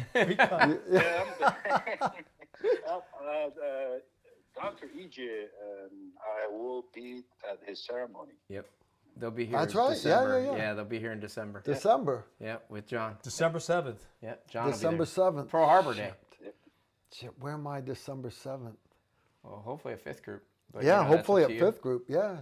We might be doing steaks sooner rather than later. Indeed. Yeah. And nothing wrong with that. There's a big group coming. I pretty think we cool. I think my Uncle David's got a cow ready to be slaughtered. Well, that's good. So we'll have to. We can just do a full barbecue that day. No, my wife's uncle raises Black Angus. He's got 2 farms filled with them. So we eat good on the hill. Tuesday? Thursday. Is it Thursday? Yeah, Thursday. See that? That wouldn't interfere. Nope. That wouldn't interfere. No. Oh, if it was Tuesday though, we could have had the whole crew here. Oh yeah. You'd had everybody here. Yeah. Oh shit, that would be. Should we a party. delay the We'd have to put the Tuesday? camera out at the. I got a fire pit in the backyard. I actually got a skull in the fire pit. I'm a fan of skull. I don't know how y'all figured that out or nothing, but it's made out of the same material the tile of the space shuttle is. Oh, nice. So it gets hot in the fire pit, but you can't break it. Yeah. It's beautiful. Wow. But yeah, we can get 40, 50 people around the bonfire, liquored up, and we got the swimming pool covered up, so we don't have to worry about them falling in. You'll get wet, but you ain't gonna fall through. You're not gonna fall through. Well, that was a good time. That'd be good. Yeah. Awesome. So when Razul and I met, it was after I drove, probably within the speed limit, of course, because we won't want to do anything illegal. Yeah. But when I got up to Wilmington, Razul was the first one I met at the hotel. Okay. And that was our first meeting. We had Really? never met prior to that. And then ever since then, a great friend. I actually called him on Veterans Day and I actually said to him, Happy Veterans Day, because he's been fighting. He's been fighting with America longer than. He's been fighting with America longer than I was in the military. Yeah, Like exactly. he's literally, he's been fighting with us since the 80s. Wow. Yeah, he's been forever. So, but Razul did a translation with Zora that day, Fuad's mom, the day we were driving around for the parks. And Razul, you remember that? Yep. And she said, "What did we do wrong?" This goes back to your point about looking at your country and being respectful and having pride. She said, "What did we do wrong that Allah felt so bad to make our country like that? And this is here." That was her thoughts. Yeah. She also said, "Why us? Why did we get saved? Why are we here? We were less than dirt." That's a mother talking about her family. Yeah. Saying that they were less than dirt. Can't imagine. So, I mean, you look at that outlook of life. And now you look at them, and it's night and day. The kids, Razul, within like 2 weeks, you could see a difference in them. I mean, I've watched them from day one. The first 2 months, it was just walking zombie. Yeah. Slowly, they and after 6 months, they literally knew what life means. Yep. They start opening up, talking about, this is what life is. We didn't know. We only know death and destruction. So it is very, very sad. I mean, it is, unfortunately, that's what war does to a impoverished country. And when you have a country, the literacy is over 80%. Wow. Definitely. And before 9/11, before 2001, and after 2001 was totally different. Different generation, different. I mean, the generation past 20 years was a day and night different between previous generation because they were educated, multiple languages, and they had internet on the tip of their fingers, technology. And the very first thing, the young kids that point finger at their preachers, the mullahs. And this is what I witnessed. I said, why? So these bastards have been teaching us the wrong Islam for years. These illiterates. Yeah. Now they go on the internet, they learn, the real word, the religion and all other books. And they realize we've been fooled all these years. Yeah. Yep. Without a doubt. So. All right, brother, you got anything else you want to share with us before I let you go? I appreciate it. I'm glad I finally get to talk to you guys, and looking forward to meet you guys in person. Yep. On December 7th, Pearl Harbor Day. Pearl Harbor Day. December 7th? Yeah. I thought it was the 8th. December 7th. We don't Thursday. Pearl Harbor. All right. Looking forward to meeting you, sir. You take care. God bless you. Thank you very much. You take care, guys. Yep. Bye-bye. Thank you. Oh, your phone's going to die. My phone better plug that in. is getting ready to die, but that's all right. No, so the family's doing a lot better now. And since helping over there, working now with, not against state, people within State Department, helping things out, we've definitely been able to get somewhere.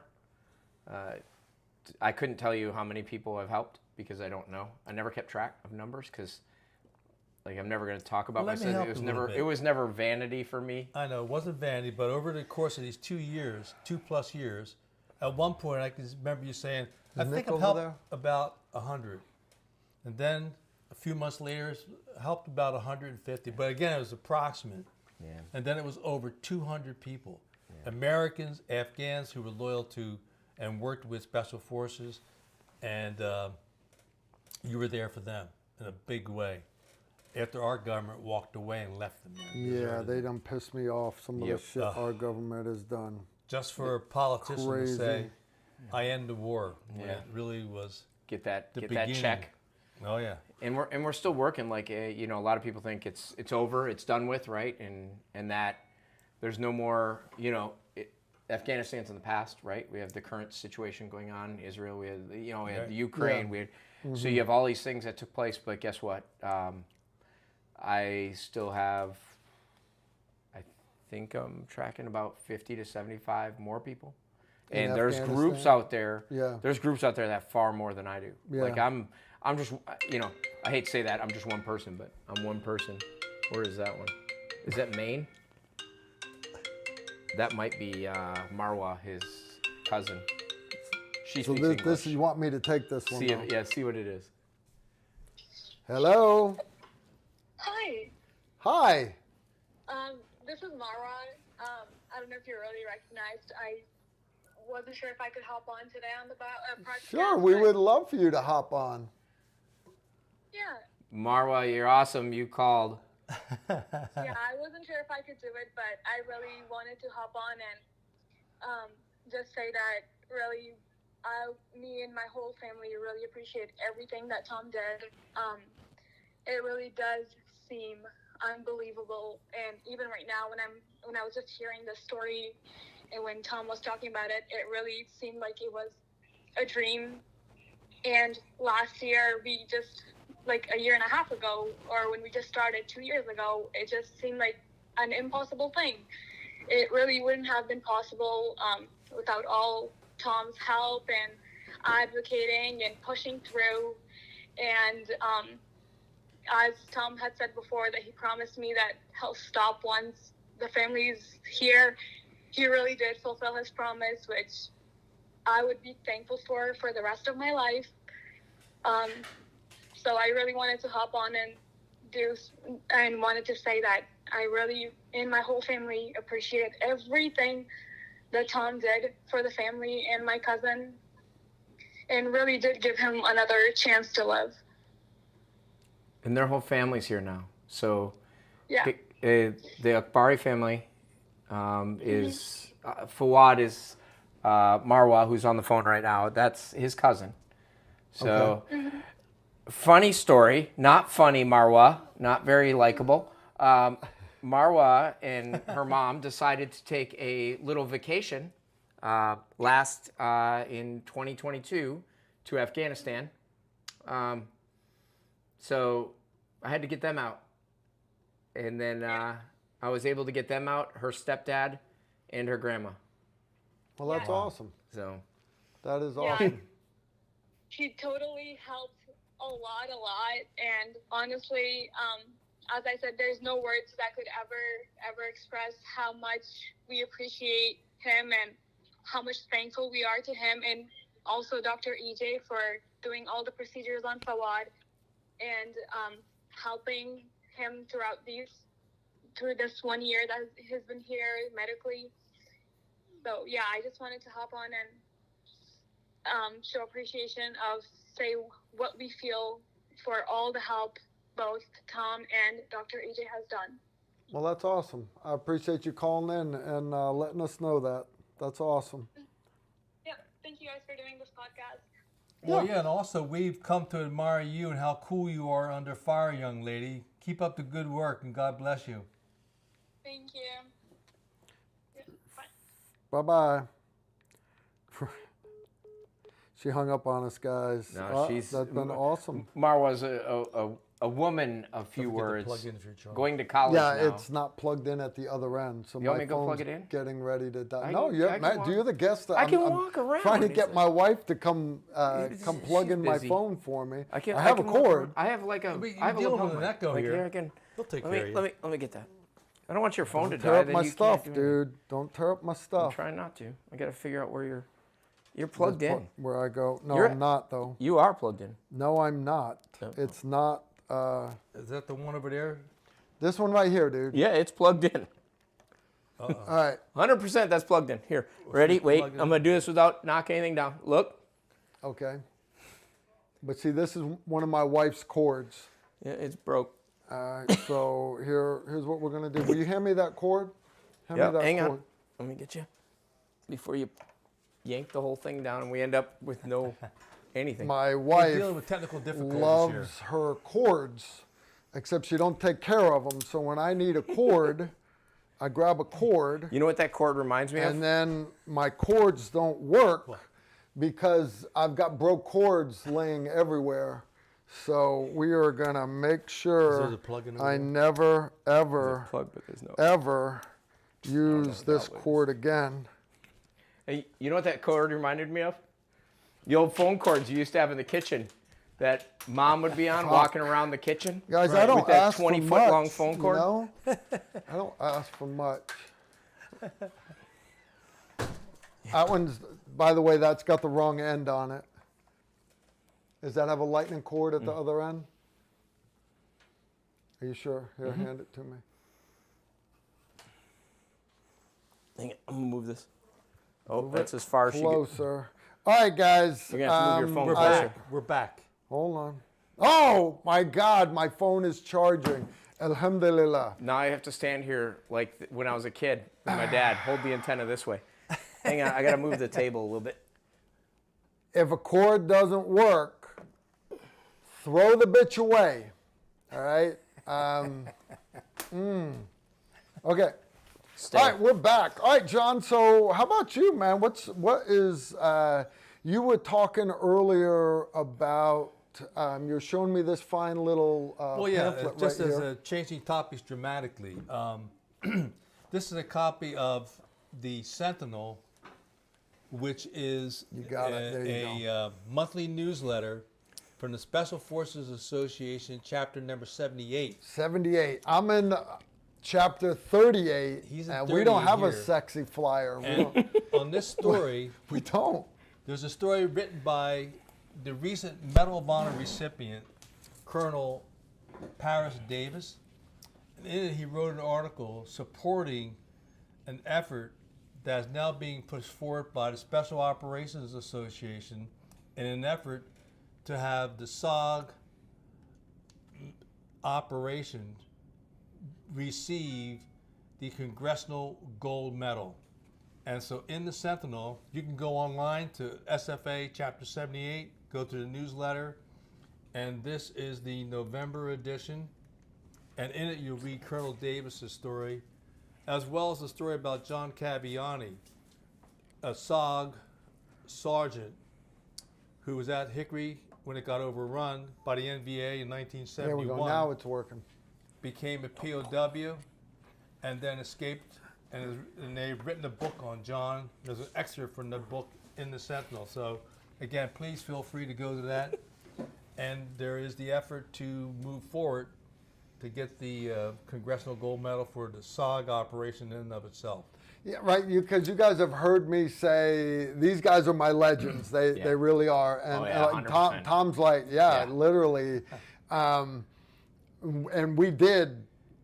The towers fell. There are whole generations of SF guys that have spent their entire career at war. Okay, it doesn't matter. The shit we've done. I've seen guys get silver stars for manning a machine gun on top of a Humvee. I'm like, that would never happen in 5th Group. It just it wouldn't happen. But other groups, they get silver stars for doing stuff like that. McPhee Sog, he had Thanksgiving dinner and then went and shot M79 grenade launchers at 2 divisions coming from 2 different directions. Just, I mean, it's Turkey Day. What else would you do on Turkey Day? Just you another can't day make in that SOG. up. It's just another day. Wait, did you hear it though when he said he put the claymores down and then pulled the fuse and ran away? The 5-second fuse. They ran into it, which means the They time were it took them within to put that, 5 they were within seconds, 5 seconds of them. They're right behind you, and you decide, let me put this claymore down. It's like, well, hold on now. There's not 5 guys out there. There's not 10 bad guys. There's a division. 1 claymore. I mean, that's what, Well, it was only the 0.3 BBs apiece. Yeah. It was only the point and the tail elements. Oh, I bet. Just Wait a a minute. couple I hundred. bet. So wait, and you still had the story of the sleeping one, right, on the road? That was your team? That when you guys went to sleep, one of your guys got woken up. Who was it? Oh, well, no, they had watched the trail watch Yeah. all night. This is Pat Watkins' team. Oh, that was Pat's team. With Oh Blue God, Settle. yeah. They were up in the This is worse. You think that's bad? This is worse. This is. We had the SOG team that was in. They watched the trail watch at night for several hours. Tanks, NVA tanks, trucks, bulldozers, troops, supply trucks go by. They monitor it, write it all down. And near the end of this, right an hour or so before sunrise, one of the Brew, which is a Montagnard tribesman that's on that recon team, he's watching this, and a hand came up on his shoulder and said, "It's your turn for guard duty." An NVA soldier came up to the recon guy, and the Brew was so startled, he didn't say anything. Had he, it could have been a firefight right there. Yeah. But they were that close to the enemy. They were So that it's your turn for close. guard It's duty. your turn for guard duty. Holy So that's getting smoke. close, yes. That's close. Yeah. And they've lost whole teams like they never heard. Tragically, yes. I know. Tragically. I mean, mean, just but I mean, for- if you think about it, just right then and there, they, if they, hey man, your turn for guard duty. Oh snap! That team never would have been heard from, because it's not like you could reach on your body armor and key your radio and let the entire planet know. There was no doing that back then. So they would lose whole teams, and that's why when you mentioned Congress thinking about giving you guys the gold medal of freedom, is that what it is? It's the Congressional Gold Medal. Congressional gold medal. Yes, sir. Why is it a question? Why hasn't that already happened, right? Why is it a question? Well, because nobody's talked about it. So it's like one of these deals. We couldn't talk about the secret war for 20 years. For 20 years. And now we are. Yeah. And somebody came up with this idea. Let's push it. And so we're now going before Congress, and something like that I think should get bipartisan support. But again, you never know with our Congress. But we're trying. But get back for one more second, if you don't mind, a little sidebar. As you said, we had recon teams, SOG recon teams that got wiped out. So today, there's still 1,586 Americans that are still listed as missing in action in Southeast Asia from the Vietnam War. Out of that, we have 50 Green Berets. 50 Green Berets that are still MIA in Laos and Cambodia from the secret war.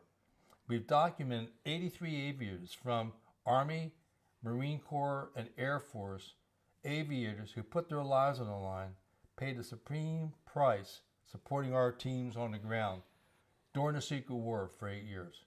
And so those numbers are still there. Our government's working slowly on the Vietnam War, and we won't get into that today, but that number is there. And with Christmas and the holidays coming up, it's a major number. Because there's a lot of families that still have this weight on them. Guys, if you're interested in hearing more about the efforts that are being done to bring back the remains of a lot of those soldiers, we had the pleasure of having John on Tactical Rifleman. We filmed a video talking about that and the efforts that were going on, One of the best interviews we ever had on the topic. Yep. And you can find it in our video archive, not here on TR Live. You go to our main YouTube channel, Tactical Rifleman, and just put in John Stryker Myers in the search window, and you'll see his videos will pop up, and because he's got a bunch of them. You can go anywhere. We got a couple. You see the message on there. What just popped up? I can't read it. Don Feeder, is that it? I can't quite read it. It's blue. It says, if you have phone cords that don't work, please ship them to Mrs. Erickson so she can keep pissing off her husband. Sorry, I didn't mean to interrupt that great moment, but I read that and I had to laugh. That's a good one. That's my moderator's looking out for me. Guys, I apologize when I show my temper. I don't mean to do that. I am not a perfect man. I have a short fuse. My wife says I wasn't like this before I went off to war, and then after every deployment, my fuse has gotten shorter and shorter and shorter. And I think it's just part of it. But that's who I am. That's who I am. I apologize. It seems like I do more apologizing to people for blowing up on them on the phone, for cutting their phone cords in half. And I'm sorry I have a short. It was rude of me to do that in front of you guys. And this is the part where I remind you that it is my channel, and I don't give a fuck. And you're a mere mortal. And I'm a mere mortal. I have flaws. I have a lot of flaws. My wife reminds me of them all the time. I've been told I need to slow down. I need to quit driving aggressively. Did I mention slow down? And anyway, the list goes on and on and on. We're not gonna get into it. Making sure I'm still charging. I am. Let's see. We just had another one come in, and the question is. This is without further ado. He wants to know, John, what is your favorite knife? Well, I'm biased because I like the SOG knife, just from a personal basis. They're a knife. Only because it says SOG on it. No, Well, it didn't that- say anything on it. It didn't say anything. Did it not? I No. didn't realize you guys had your own special knife. We had a Really? SOG knife that was issued to us by S4, or S3, I mean, in No, we've got FOB1. S4. Yeah, S4 supply. S4. There we go. Yeah, S4. I've read it the first time. You're good. See, I doubted myself, but we had it, and then No in my shit. case, I had a mission where I literally passed out, and when I landed on the ground, the teammate came out, took off all my web gear with my sawed-off M79, my SOG knife, and my Car 15, threw me in the helicopter, left all my gear in Laos. So my SOG knife is in Laos. It's a beautiful knife. Oh, Now, bet you I don't pissed. know anything about knives. Pissed. I'm a Car 15 guy. He's a So I've had knife people tell me that there are better knives, but for me, on my personal level, I have an emotional link to SOG knives, and I've had a friend of mine, Tom. You haven't gotten another one since then? Oh, I have a we- specialized one There's one that was made for made him. by It was Tom made out and of his father-in-law. Yeah, he Really? got a Damascus Yes. replica of his SOG knife since he lost his. We made him, and he's got it. I got it home. Right? Safe. Isn't Tom just like he's literally an angel? He's need a knife? like No, If you we're need a knife there. made, We're you there. call We're just Tom. there. Yeah, well, If you need some, Yeah. you need an exfil from anywhere in the world, call Tom. He'll get try you and get there. you out. Tom, I figure dropped my something out. knife 40 years ago. Yeah. I got you, but let me make it Damascus. You know what's better is I read it in his book. That's where I read it, that he No lost shit. it. It's in his book when he talked. That's when you're hanging upside down. Yeah. So he's hanging upside down, about Well, to die. but I passed out. Yeah, upside down. That was from the fast rope, I thought. No, No. the stable rig or whatever it was. That's a Yeah. different one. When That's you're getting the another story. We exfil. talk Yes. about that another day. Yeah, that's. It was not one of my finer You understand? moments. He's got so many of these stories, so many of them. And Cole, what did you do in the war? I have over 70 months of combat and overseas pay. Wow, man, you've done it. I didn't do a freaking thing. I didn't do nothing. I didn't do nothing. You Well, listen- again, the only reason why I'm here didn't do today is, nothing. again, thanks to the King Bee pilots, because earlier we mentioned King Bees, and had Captain Tuong, who was a pilot that day, yeah. I got turned upside down basically after a rope extraction. So we're flying along, I got upside down, and all my gear came down and choked me out. Yeah. And right at the last second, my life flashed before my eyes. I passed out, and Captain Tuong had been descending. And when I passed out, I fell maybe 10, 12 feet, and I landed in elephant grass. I was passed out. So Henry King came out of the King Bee, took off all my gear, picked me up, and threw me. And what I remember when I woke up was my head bouncing off the metal floor in the King Bee.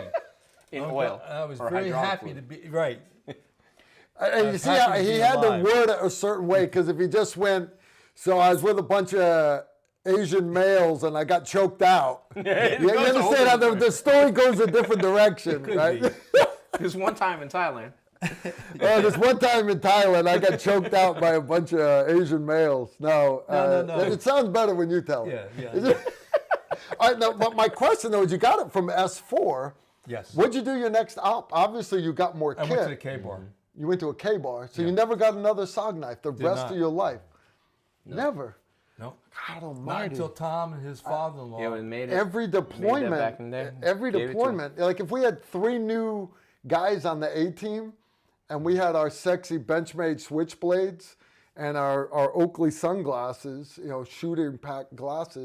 shooting glasses. You get a new guy on the A team. Well, we're getting ready to deploy. He needs them. Yeah. So do you order 1 set, or do you order 12 sets? Well, of course we order 12 sets. It's not Yeah. like it's real money; it's taxpayers' money. So I would get a new switchblade. I would get a new set of shooting glasses. I would get new everything every deployment, and you never got a new SOG knife. Didn't get it. Damn. No. Well, they Heartbreak. gave him a new M79 though. and we had to cut it down. Yeah, of course. It was. Have you seen the picture of those things? They're like this big. Jeffrey Fryer, I don't know if you ever met Jeffrey Fryer. He was a weapons guy when I was team sergeant, 516, Fallujah, Najaf, everything. But we only had two M203s. per A team. You get 2 M203s per A Tell team. them what a 203 is. But we had more vehicles. So Tell them what a 203 is. M203 is a 40 millimeter grenade launcher that mounts underneath your M4, right? We wanted more of them, and so the special weapons pool, a separate arms room at 5th Group, had all these other things. That's where I got my suppressed Beretta that had the locking slide, so it'll do single shot. All kinds. They had all kinds of sexy guns there, micro Uzis, mini Uzis, whatever you wanted. Well, we got the M79s and we deployed with them, and they got the beautiful wooden sights. They're no shit Vietnam era. Yeah. Not only did he spray paint it, he cut the stock off and then spray paint it, and I didn't have a problem with it. Oh, we're going to combat zone. We could die tomorrow. If this would keep me from dying tomorrow, no big deal. Indeed. Well, we got home, and that wasn't one of our guns. It's not assigned to A15. We had white side guns, big Army guns, and we had black side guns that are technically owned by another company. Anyways, but those weren't ours. Those were foreign weapons pool guns. And they wanted their shit back in the same condition they gave it to you. When we brought back that M79, they lost their minds. And Jeff called me from the arms room, and he's like, Carl, hey, they're making a big stink. I'm like, what's the big deal? It still works. It still shoots. He's like, no, and no. And so, anyways, I'm only a master sergeant at the time. Fortunately, Frank Nash, our company sergeant major, stepped in and kept me and Jeff from losing a stripe. Because apparently you're not, it's like cutting the barrel off of an M1 Abrams tank. They kind of frown upon it. But I mean, if you're in tight quarters and you need a short-barreled M1 Abrams tank, I wouldn't have a problem with it. But yeah, don't cut the stock off of an M79. The shit they could do back then, we're not allowed to do it. But we still did it. They also went out with 4 people, 4 Americans. Or 6. Or 6. And then with 6 to 8 Indage. Well, and then went up against 2 battalions. No, 3 divisions. 3 divisions. Sorry. Or you have Lynn Black, who the 8 versus 10,000. Right. Something nowadays they'd be like, wait, you want to go get one guy?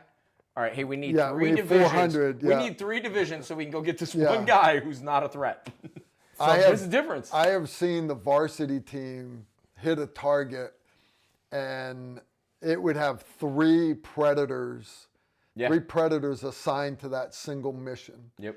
Really? Yeah, that single. So there'd be other units in country that were requesting predator support. You couldn't get them. They couldn't get it because the national asset was stacking predators so that they could literally watch both sides of the building at the same time, have another predator following the route, or if there was a car that they thought had left the target, they'd be following that one. You also had a predator from the lawyers that were looking over your shoulders. Yeah. That was CNN. That was a CNN predator. The Communist News But Network. you talk about the assets, and truth be told, and they say it was the same back in World War II, but how it is now is less than 30% of your troops are combat arms. So for every 3 combat arms, your infantry, artillery, understand special forces is a very, very small part of that. But out of every 10 soldiers, only 3 of them are combat arms. Now, if you take that one out, artillery, and then the infantry guys, we're just using them for security around the target. That leaves, what about the other 7? And the reason why I want to mention them is when you say somebody's a Green Beret, he was a Green Beret. He was a Green Beret. I squeaked through. I was a Green Beret. I was a Green Beret. But when you tell somebody, hey, he's a Green Beret, everybody thinks Arnold Schwarzenegger or Sylvester Stallone, and they're both great. They're both great guys. They are. No, they're Rambo. John Rambo. But they're actually actors. They were never in the military. They're actually conservative, believe it or not. They both really are, but they're not allowed to say that out loud. But that's just no. I have a friend who is really good friends with both of them, and they are 100% support these guys. Probably me too, if they don't know how fucked up I am. But when they look at a Green Beret, that's what they see. People like, well, John Rambo. Yeah. The reality is what made it so the guys from A15, where you've got so many Americans leading the Iraqi counter-terrorist force, or what made John and his team with all of his indige guys with them, what allowed them to do the great heroic stuff that they did was because, our imagery and SIGINT analysts, we call them daywalkers. They would be up all day long crushing intel to get us that. The mechanics would be fixing the Humvees because, my Humvee had 3 flat tires in a single night. And no, they had barricades set up and we pushed through. No big deal. But all these people working and the cooks and everything else, the only impact award, me as a company sergeant major, that I did in theater, we gave out awards when you got back to Fort Campbell. Mm-hmm. The only award that I pinned on in theater, actually in Baghdad, was on my cook for throwing us the greatest Super Bowl party ever done on the face of the planet. It was fucking awesome. Dude, he had every kind of finger food. Yeah, it was crazy. Our bonfire was so big, they could watch it from the International Space Station. My point for saying this is when you're sitting in the airport and you're in the bar in the airport because your plane's been delayed. Why? Because it's America. You're sitting there, you hear somebody talking, and every guy there, everybody there is saying that they were special ops. And this guy loud, he looked at me and he's like, "Hey, did you serve?" And I went, "Yeah, man, I was a cook, Camp Liberty. I never went outside the wire." And he just looked at me and went, "Well, thank you for your service too." And they asked me, like, "Dude, why'd you say you were a cook?" And the reality is, you listen to these people, and there were so many Green Berets out there. It was hard to see the sand in the desert because there was just so much green hats everywhere.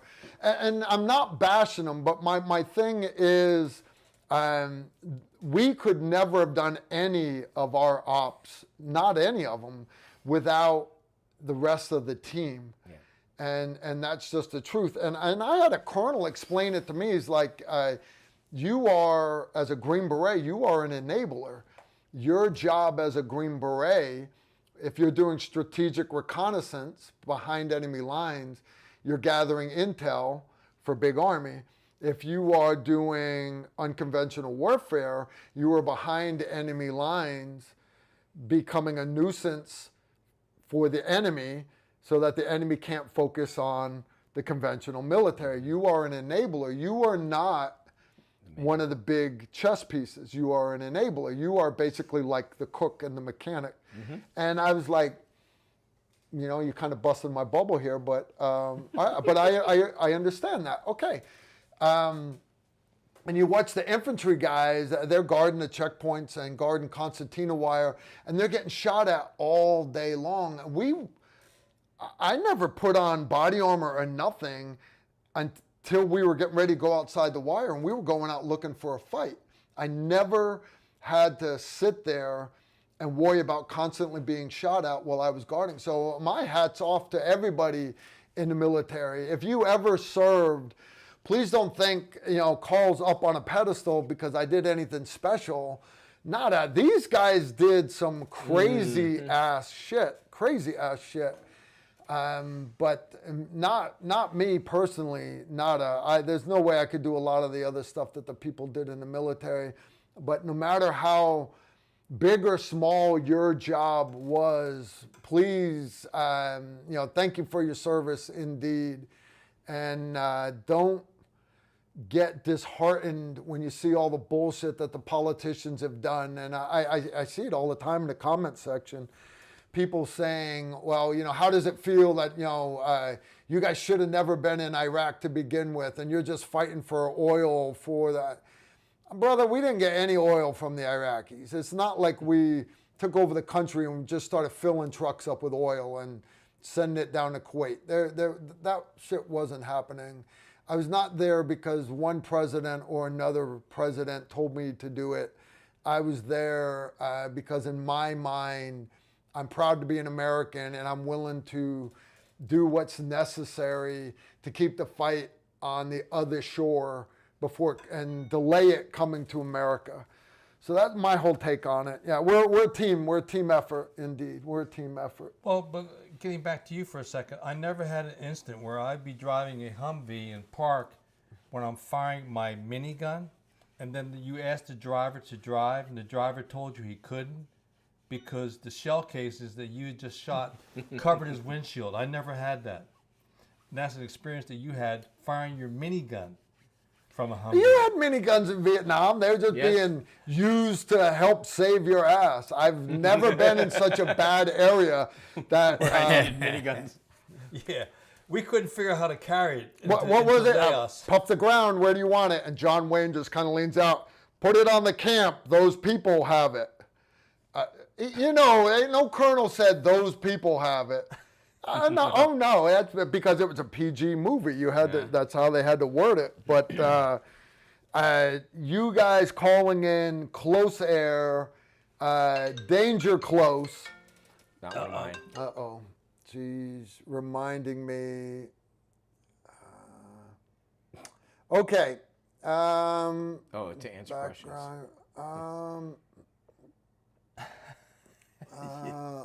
Sorry, slipped. Okay, John Mon has texted me. All right, because obviously he forgets that we are in the middle of our live stream right now. Good stuff. All right, can you guys still hear us okay? Because usually when my moderators call me, they're trying to tell me that they can't hear us, but I see the line moving. We're still alive. How are we looking on time, guys? Wow, we have hit the 2 hours already. What? All right, here's the deal. I know everybody's been waiting. We are going to announce our giveaway of the Templar knives out the front, stiletto. Don't forget to check your random file. Yeah, ain't that thing, isn't that sexy? All right, that is sexy. No, I just got the text. They just drew the winner. Okay. All right. So anyways, we're going to give the winner away. All right, comes in a nice, it's got a sexy Kydex case. Wow. I'm putting it back in the Kydex case because I'm mailing it. This is the actual knife you're going to get.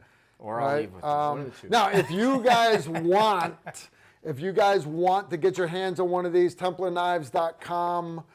That's the logo right there. TemplarKnife.com. A cut above the rest. All right. Not bad. Let me see. Let me pull it up right here. What's the name of our winner? The name of the winner.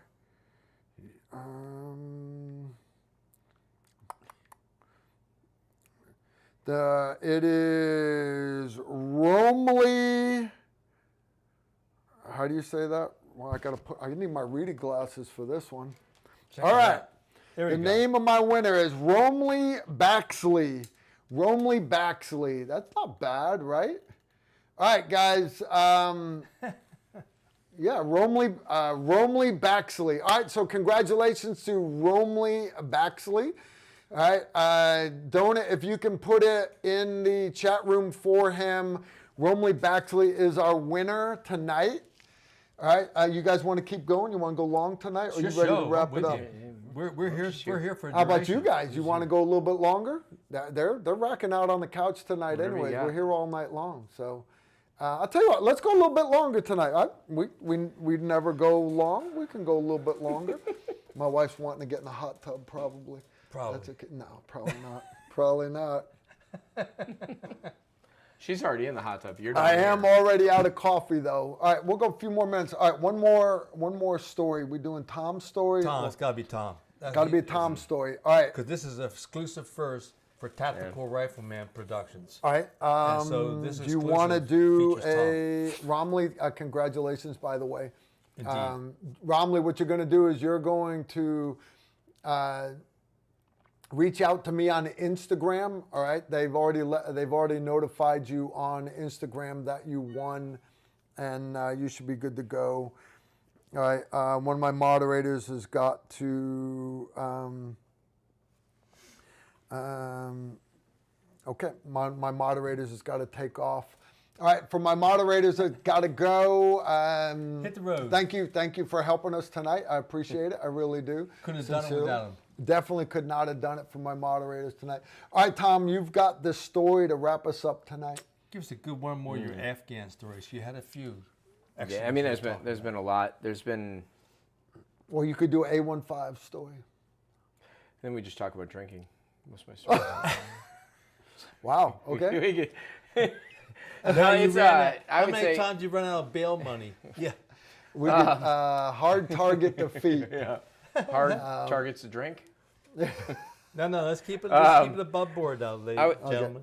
You know, one thing that was interesting in Afghanistan is that when I started talking, like, and this is how the civilians, right, the non-government organizations really kicked in. So when I heard about the story about Fouad and got brought into that mix, I a couple days later, it was about the 10th of October, I got a call, and it was someone I had been working with in a different group, and they're like, "Hey, you have a plane."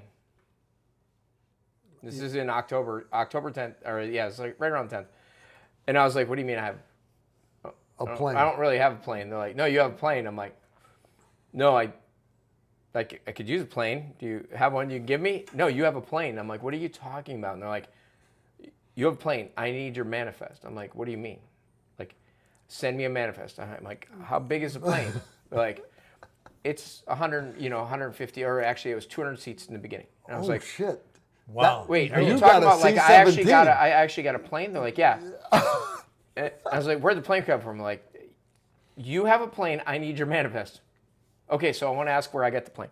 So I went through and I pulled my manifest that I always kept my manifest like of all the different people that I was helping. Yeah. So friends, fellow service members that I served with, who had families there Afghani allies. that had allies there that they were working with, and I always kept a list of everybody's, and I kept that. And they said, "I need your list." I said, "Okay, can I have a day?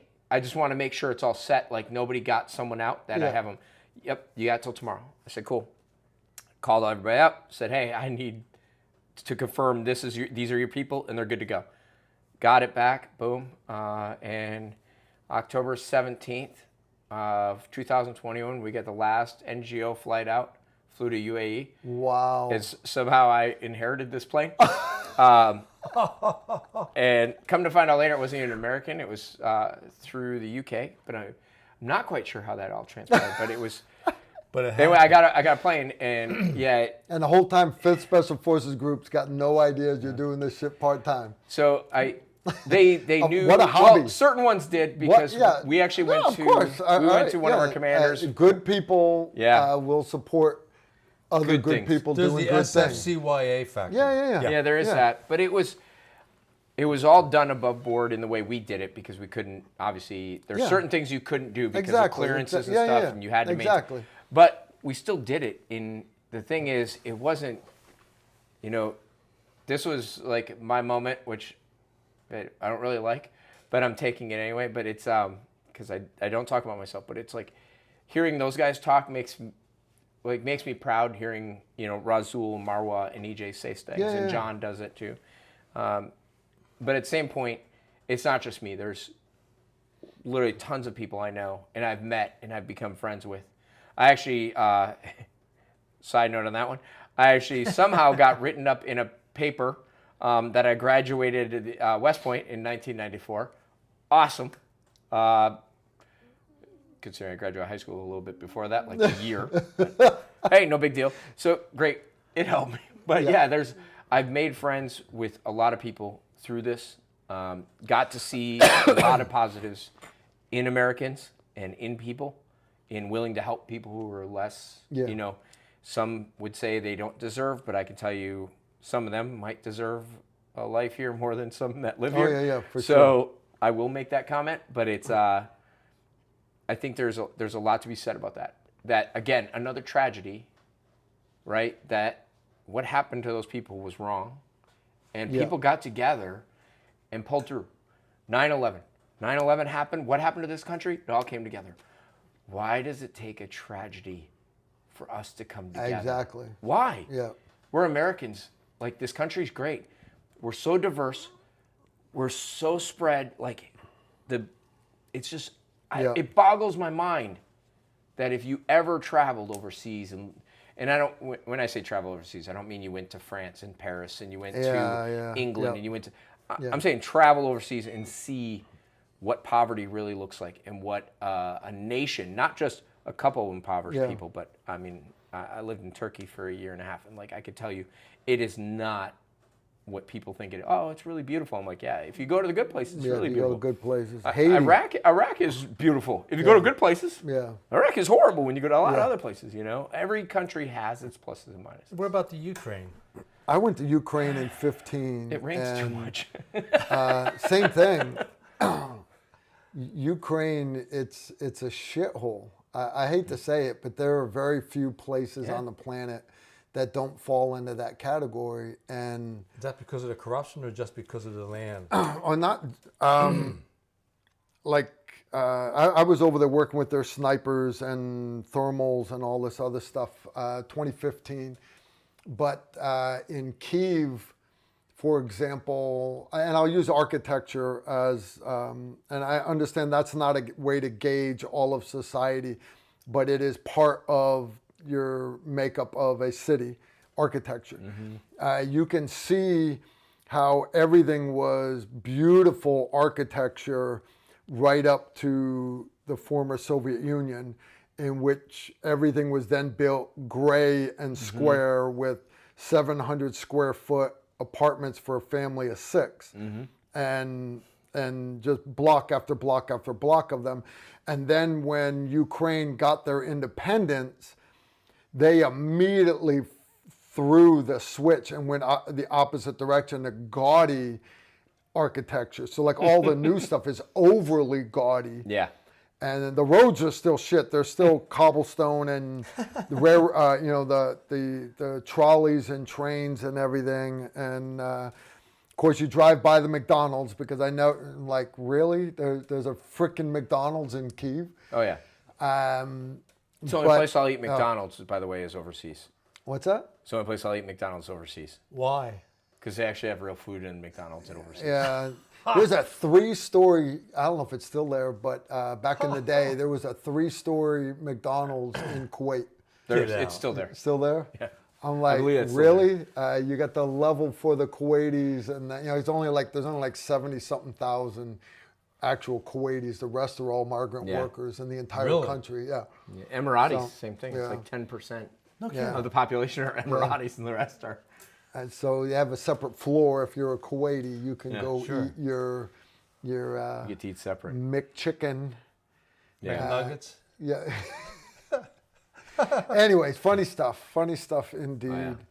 But that's what I have. Like I mean, there's a lot more. Like you could go into details if you went, especially with the Fawad story. There's a lot there. There's a lot of back end that's I didn't get a chance to talk about with Marwa and her mom and how they got here. There's a lot of what happened when Fawad got here and how that transition happened and how hard it was. And there's a huge support network up there with the people there, and Andy, Mary, that live there, EJ, obviously, and Razul that we talked to on the phone.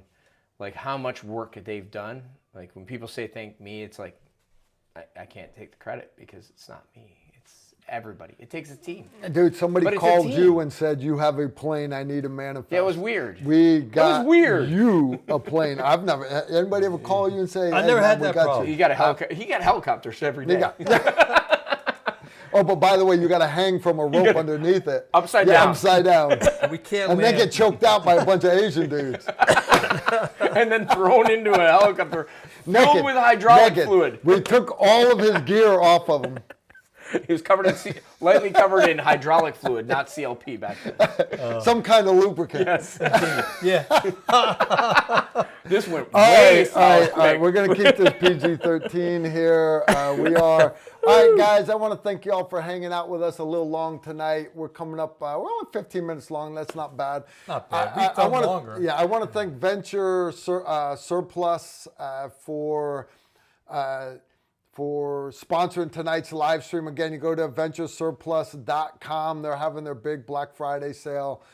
And if you want real military gear, guys, you can get the actual stuff that the military is using right there. Military surplus, and it's a lot of the stuff's 50% off. Black Friday sale, Black Friday. All right, I want to thank my moderators again. I want to thank John. My pleasure. The Thank you, man, sir. and Tom, it has been a pleasure to meet you. Guys, he lives local, right? He's getting ready to retire. There's no reason why Tom should not come up and shoot Sundays at 2 p.m. after church, right? After church. All right, so that's an open shoot invitation. later. You're always welcome on the hill. Always welcome on the hill. Well, you always say, pray first and shoot later. On You Sundays. can do that. You guys did the opposite of that, I think, when you were there, right? You shot first and then prayed, Prayed while they were shooting. Yes. and running from 5-second fuses. Shoot one M79, and as the entire division shoots back at you, that's when you pray. Like, oh snap, maybe that wasn't a good idea. Who in their right mind says, hey, I'm going to put this Claymore mine in my backpack to bring with us? With a 5-second fuse. Let's put a 5-second fuse on it. Not a 2-minute, not a 20-minute, not a 50-foot wire with a clacker. Let's put a 5-second fuse, because that way when I pull it, if I accidentally trip, well, I'm trying to leave. Did I mention I'm in a jungle, by the way? If I accidentally trip, I get to eat my own Claymore. Ah, you guys are just awesome. We had up against the tree, so the back blast wouldn't get us. The back of the Right, tree. You 'cause put the it on tree one side of the always- tree, you hide on the other side. Yeah. As we ran. Wait, what was the Purple Heart called that you guys talked about? If you got one, what was it called? I didn't move fast enough. I didn't move fast enough. I don't move. What's Troll up to? He's 8. He's waiting on 3 more. I'm not sure about the troll, but Robert Howard, Yeah. who earned a Medal of Honor on December 30th of 1968, he was nominated for 13 Purple Hearts, but he received only 8.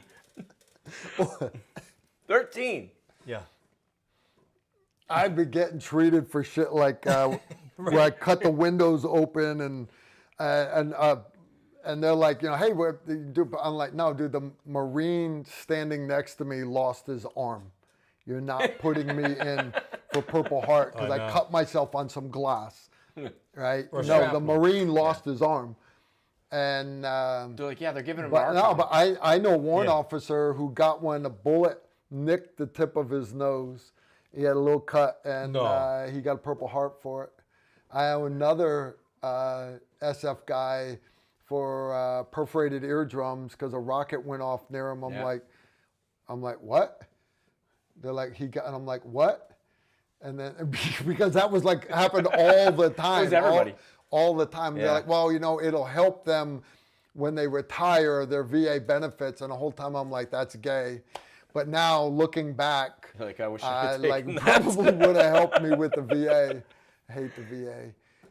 Help kids But college too. guys with eight Purple 8 Hearts, or 13. 8 or 13. He's only nominated for 13. That's It's all. still nominated for. And this includes, he was there, first tour of duty was with the 101st, where he got shot up really bad, medevac. His second tour of duty in He Nam says, was with I know, SOG. let's go SOG. He got I medevac. got shot up bad in the infantry. Let me go do something hard. Yeah. Well, that's like you. You went back because you want to go to jail. Well, that too. That's another story. I just kept going back in the jungle to look for my SOG knife. He's like, I couldn't leave. I keep It was finding still there. divisions. Can't find my knife, but I keep finding division. Hire's happy about it. Oh, Hey, John, go back and look for your knife some more, but over here. But I wasn't there. The wind might have blew it. Yeah, go look over here. Oh, funny shit. All right, guys, thanks for coming out. You guys know the deal. We love having you guys here with us. We do. We definitely love having you guys here with us. And Have a good Thanksgiving. Yeah. Don't eat too much. No, eat as much as you want. It's Thanksgiving. Yeah. So Thanksgiving is Thursday. Yes. Yeah. Next Monday night, I'm doing my Patreon-only Zoom live stream with my patrons. So if you're a Silver Star patron or above, I'll see you guys Monday. If not, the rest of you monkeys, I'll see you all next Tuesday. Happy Turkey Day. You guys take care.